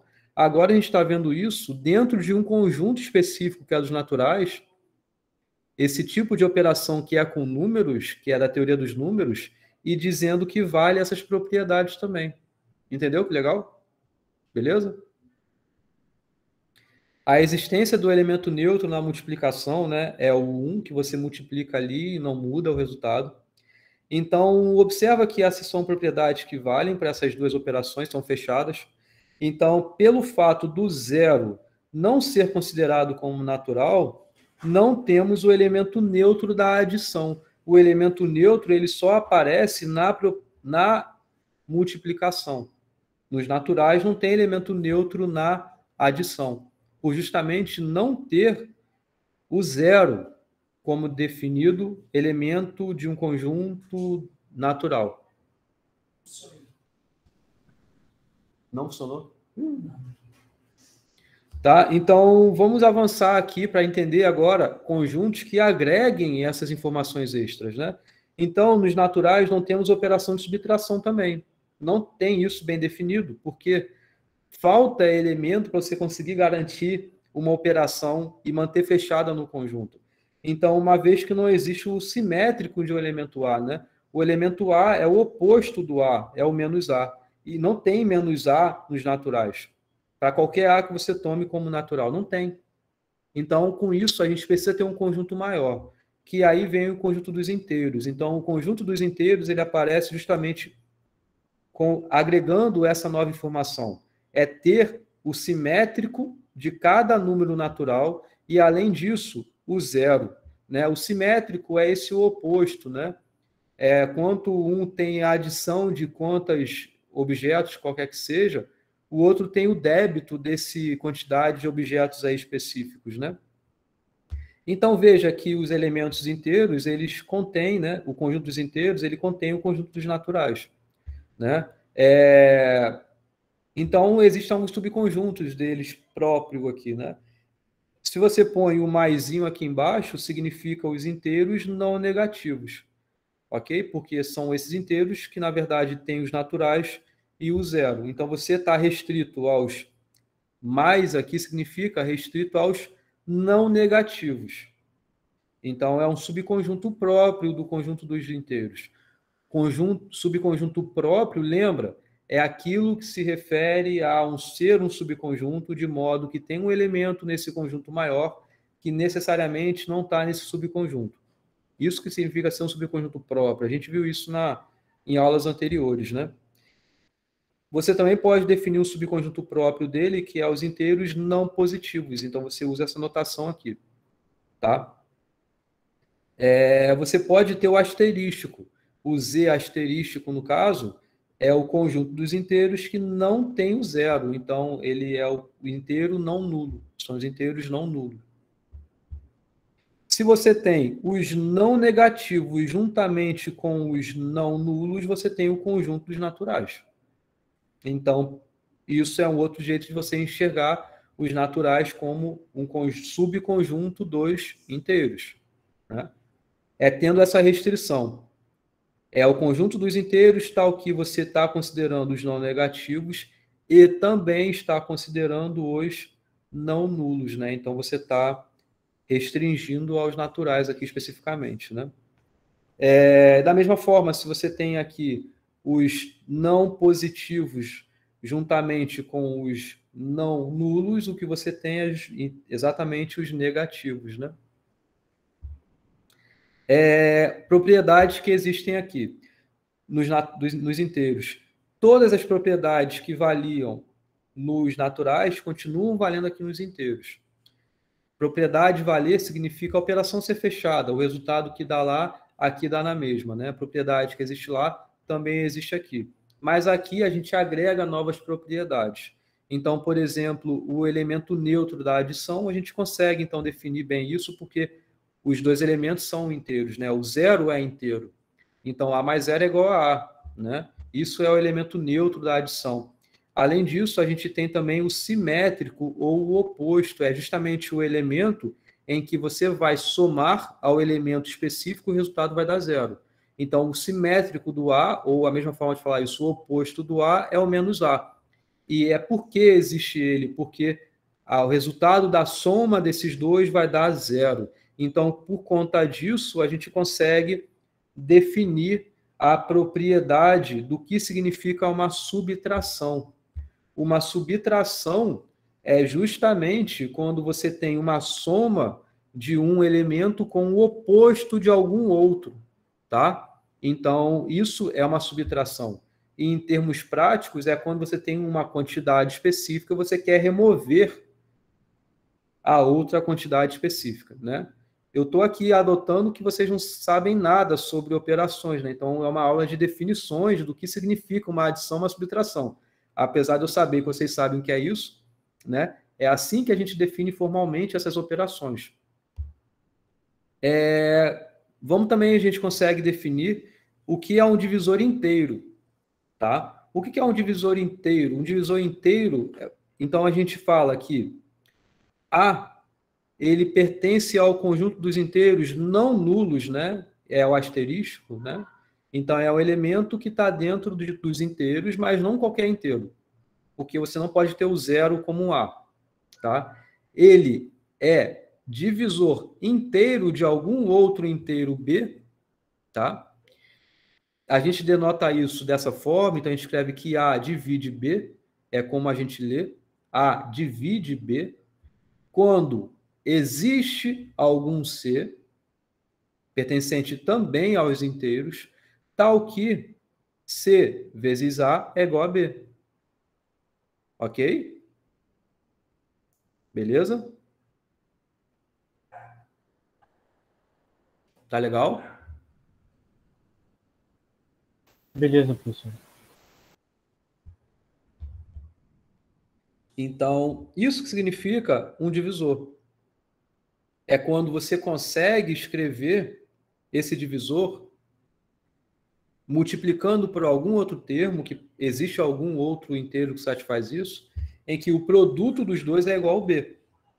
Então, é isso que dá quando você pegar o B e dividir por A, o resto necessariamente vai dar zero. Por quê? O B, ele é igual a C vezes A, certo? Se vocês lembrarem o que é uma divisão, né? Se você pegar aqui B dividido por A, isso aqui é igual a C, tá? Se deu resto zero, então o B é múltiplo de A. Então o B ele pode ser escrito como um A vezes C. Mas nem sempre isso aqui é assim, né? Pode ser que você tenha um resto, né? Que não é zero. Ou seja, você não tem uma divisão inteira. Então sobra um resto aqui que não é zero. Para dois inteiros aqui, e aqui não é zero.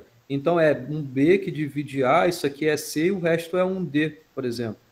Então isso você sabe que B ele é igual a A vezes C, mais o resto. Isso é quando você não tem essa divisão inteira. Então veja, nos inteiros, a gente consegue tratar de divisão, mas divisão inteira. Certo? Então, a gente consegue falar de divisor nesse sentido aqui. Tá? Então, A divide B é uma equivalência a você dizer que existe um C, tal que C vezes A é igual a B. Certo? E da mesma forma, você pode falar que A divide B, ou seja, A é divisor de B, ou você pode falar também que B é múltiplo de A. Né? De modo equivalente, vocês conhecem o módulo, até mesmo como o Eric colocou, né? A divisão aqui, né? Então, B dividido por A, o resto é zero, né? Você escreve assim, utilizando essa porcentagem. Ou o módulo, vocês conheciam o módulo? O resultado que está aqui é justamente o resultado do resto da divisão de A por B. Entendeu? Perdão, de B por A, né? De B por A. B dividido por A. Falei o contrário. É o resto da divisão de B dividido por A. Certo? Esse valor que está aqui é o resultado do módulo de A em relação ao B. Entendeu? É quando B dividido por A dá resto zero. Caso desse resto 1, o resultado aqui seria 1. Entendeu? Então, por exemplo, 2 divide 12, né?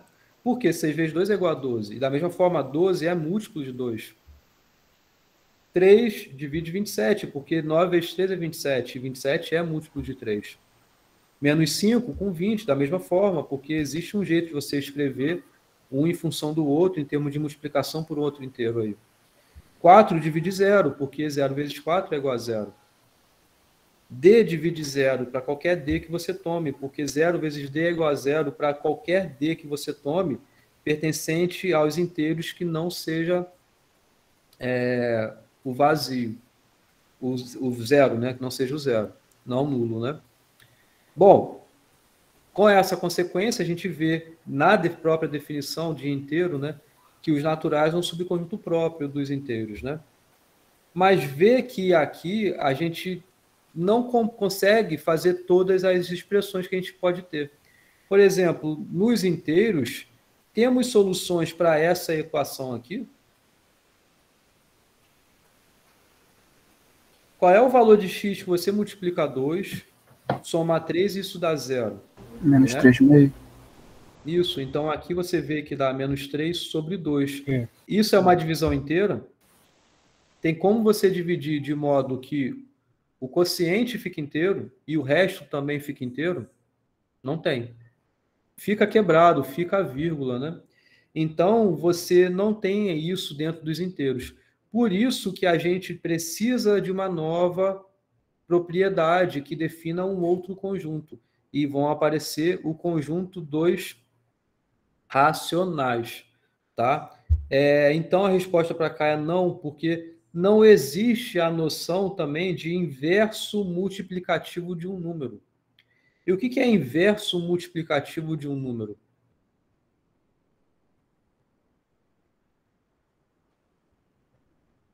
Professor? O que é o inverso multiplicativo de um número? A divisão? Não sei. Vamos chegar lá. Ele, quando ele é multiplicado por esse número dá 1, não é? Isso, tipo, isso aí. 2 vezes 1 sobre 2, não é? O inverso multiplicativo de um número, eu vou falar já sobre ele.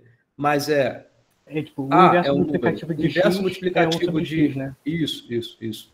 Okay. É um número que multiplicado a ele dê 1 como resposta, né? Então você não tem isso bem definido, né? A não ser quando você está trabalhando com 1, com menos 1, certo? Com 0, né? Na verdade, nem o 0 a gente não tem isso, né? O inverso multiplicativo do 0. A gente não tem isso no 0. Mas com 1 e com menos 1 a gente tem. A gente consegue entender quem é nos inteiros. O inverso multiplicativo do 1 é o 1. O inverso multiplicativo do menos 1 é quem? É o menos 1. Certo? Porque o resultado dessa divisão, dessa multiplicação aí, né? Vai dar 1, né? Mas os demais inteiros a gente não tem isso. Então, por isso a gente precisa definir o conjunto dos racionais. Então, o conjunto dos racionais é por essa letrinha aqui, Q, ele é o conjunto dos pares A e B, A sobre B, onde A pertence aos inteiros e B pertence aos inteiros também, sendo que nunca você pode colocar como divisor o 0. Então, por isso que o B, ele pertence aos inteiros não nulos. Você nunca pode dividir alguma coisa por 0, tá? A regra não permite isso. Isso é a definição de um conjunto. Você não pode dividir nada por 0. Aliás, uma observação. Vocês já viram... Qual é o resultado dessa conta aqui? Sei lá, assim...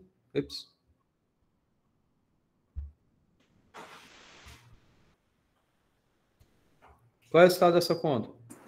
3. O que é isso daqui? É tipo o símbolo parece uma fração, né? Sei lá. Não sei se tu perguntou sobre isso. Isso aí. Na verdade, esse símbolo aqui, ele é justamente esse símbolo aqui, né? Porque é uma barrinha, é o que está aqui, o numerador é o pontinho que está aqui, o denominador é o pontinho que está aqui. É justamente uma forma genérica de você representar essa operação aqui. Vocês sabiam disso? Enfim, é só por curiosidade só. Eu nunca reparei isso. A sobre B é igual a C sobre D. Isso implica em necessariamente A vezes D ser igual a B vezes C. Isso é uma coisa que a gente conhece em relação à proporcionalidade das coisas que a gente estuda aqui, né? É o que a gente chama de igualdade de frações, né? Que é o que a gente conhece também como multiplicar em cruz aqui, né? Por conta de ser justamente essa proporcionalidade que a gente tem das frações, né? Quando você tem uma fração que ela é igual a outra, então isso aqui é a mesma coisa de você reescrever em relação a essa igualdade. O A multiplica o D, isso fica igual ao B multiplicar o C. A adição de duas frações. Você consegue fazer isso, adicionar duas frações, fazendo o MMC, que é um conceito que a gente trabalha aqui nesse tipo de conjunto, né? Mas tem um jeito muito mais rápido, que facilita muito, na verdade, sem ter a necessidade de você pensar em quem é o divisor comum dos dois aqui, ou dizer quem é o mínimo múltiplo comum dos dois aqui, e avançar. Um jeito muito mais simples que tem é o seguinte: multiplica os dois divisores, é o que está aqui. O divisor daqui você multiplica com esse numerador, e o divisor daqui você multiplica esse segundo numerador. Isso já resolve a sua conta, tá? A soma de duas frações você pode fazer dessa forma.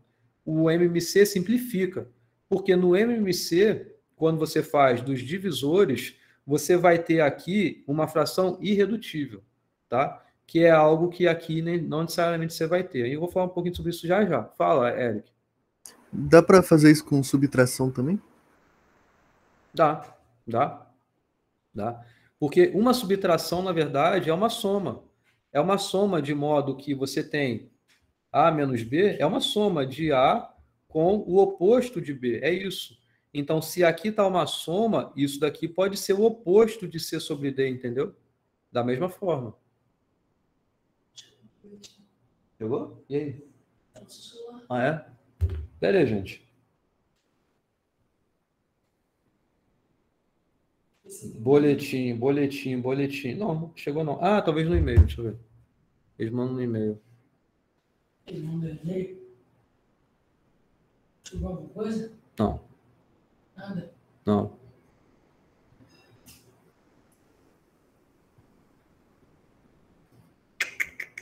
Entendi.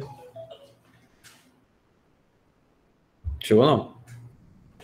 Bom, momento importante, né? Boletim tem que parar tudo para ver o boletim. Então, ok?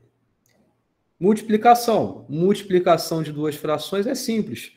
Multiplica os numeradores, multiplica os denominadores. Isso é o resultado da multiplicação de fração. Tá? E aqui a gente tem um conceito novo que é de fração irredutível. Novo no sentido que não tinha falado até agora, né? É uma fração especial. É uma fração em que A sobre B, né? É irredutível quando o MDC dos dois é igual a 1. Ou seja, isso daqui significa que você não tem fator comuns, exceto o 1, dos dois valores. É, por exemplo, quando você escreve um 6 dividido por 5. Isso é uma fração irredutível, certo? Ou, vou botar...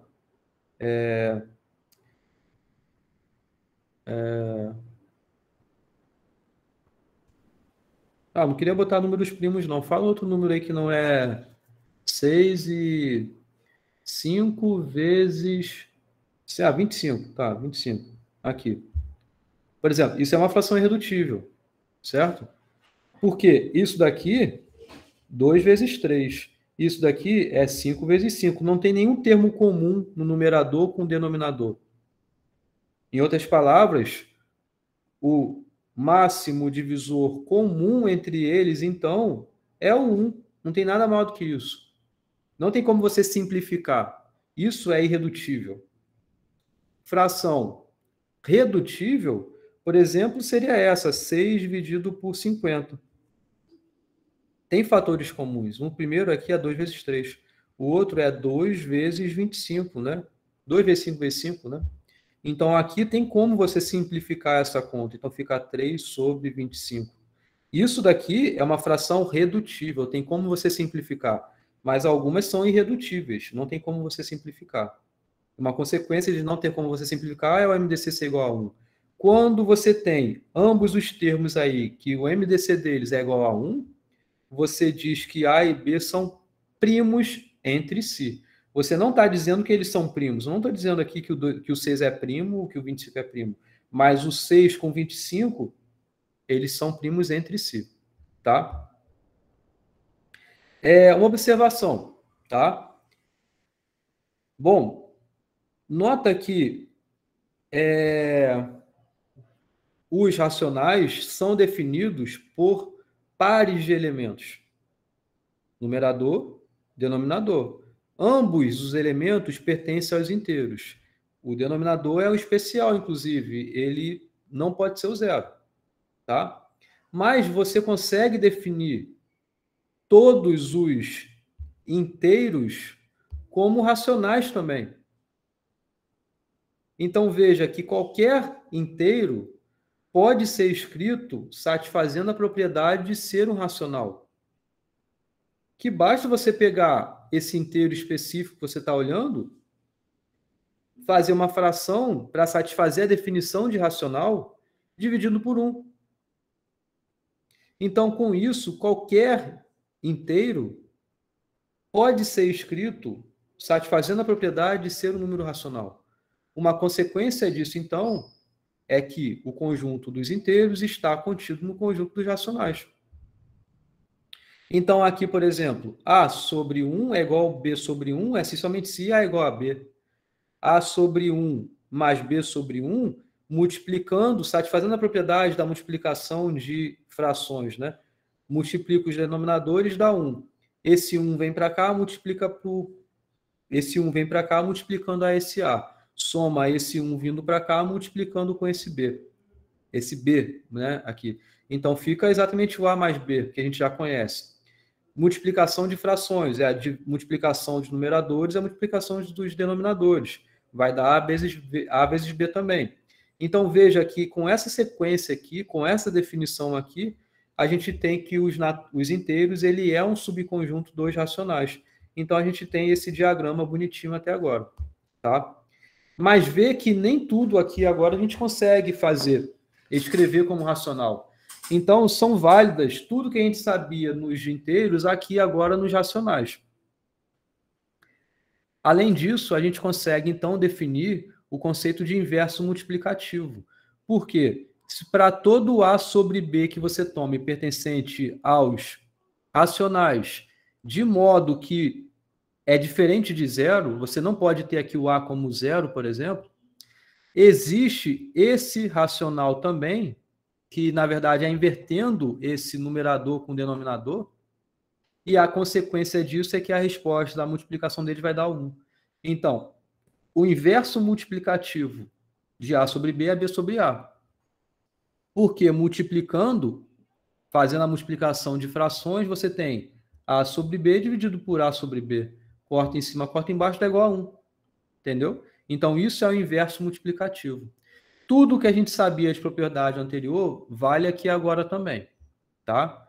Além disso, a gente consegue definir melhor a operação de divisão nos inteiros. Beleza? A divisão de frações é o quê?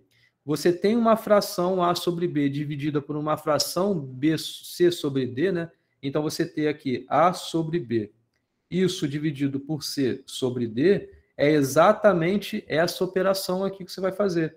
É A sobre B multiplicado pelo inverso da fração da divisão ali. Isso é o que a gente entende de ser uma divisão de frações. A representação que a gente tem de um número decimal pode ter sua representação fracionária. Dessa forma, a gente sabe que um número que, na verdade, ele não necessariamente está escrito de sua forma fracionária, ele pode passar a vir a ser escrito da sua forma fracionária, certo? O número fracionário com uma quantidade finita de algarismos é o número fracionário exato. Aqui, por exemplo, 3 dividido por 1 é 3. Existe a sua forma fracionária, certo? 1 dividido por 20, 0,05. Isso daqui é um número que não está na sua forma fracionária, mas ele possui a sua forma fracionária. Aqui da mesma forma. Aqui a mesma forma, tá? Então, eles são números racionais. Isso daqui é um número racional, porque existe a sua representação por uma fração. Apesar disso, a gente conhece as dízimas que são periódicas. São números que você tem a sua parte decimal, depois da vírgula, né? Tendo uma periodicidade na repetição. Então, exemplos disso é aqui. 0.33333, o 3 está indo embora direto, não acaba. Essa é a repetição que você tem a periodicidade. Aqui, 0,285714. 285714. Veja que você tem esse bloco de repetição aí. Então, você tem ainda assim uma dízima periódica. Então, é possível você transformar qualquer dízima periódica em sua forma fracionária. Não vou entrar nesse detalhe aqui, até por conta da hora, mas não é nada complicado de vocês fazerem, mas tem como ser feito isso, tá? Mas, ainda assim, os racionais não cobrem todos os números possíveis que a gente conhece. Porque quando você tem Por exemplo, esse tipo de pergunta. Comprimento da diagonal de um quadrado de lado 1. Qual é o valor disso? É raiz quadrada de 2, por exemplo. Isso é a resposta. Raiz quadrada é algo que a gente não tem muito bem uma boa definição dela dentro do conjunto dos racionais. Então, aí a gente vai precisar de um conjunto maior ainda, que, na verdade, é o complemento do conjunto dos racionais que estão dentro ainda dos reais. Eu vou dar uma pausa aqui, na aula que vem a gente continua, tá? Que eu vou falar rapidamente dos irracionais, dos reais, dos complexos, e aí eu faço exercícios com vocês. Tá legal? Beleza, professor. Beleza? Mas essa parte aqui agora, veja, eu nem estou entrando em muitos detalhes, que é mais uma recapitulação das coisas que existem, tá? Isso é uma aula que essa parte não faz parte exatamente do conteúdo, então por isso que eu não estou aqui aplicando exercícios, nem exercitando mais isso com vocês, mas eu recomendo que vocês façam isso nas listas, isso vai aparecer um pouco mais à frente. Mas eu estou fazendo isso para poder auxiliar vocês em pelo menos saber que existem essas operações e lembrar de como se aplica, a definição delas, tá? Mais à frente a gente vai aplicar isso melhor nos conceitos que a gente for que a gente for ver, sei lá. Tá legal? Beleza? Vou encerrar por aqui. Na aula que vem a gente continua. Boa noite, professor. Boa noite. Valeu, gente. Deixa eu correr Valeu, lá pro professor. agora. Valeu, professor. Valeu. Boa noite. Valeu, professor. Boa noite, professor. Valeu, tchau. Boa noite.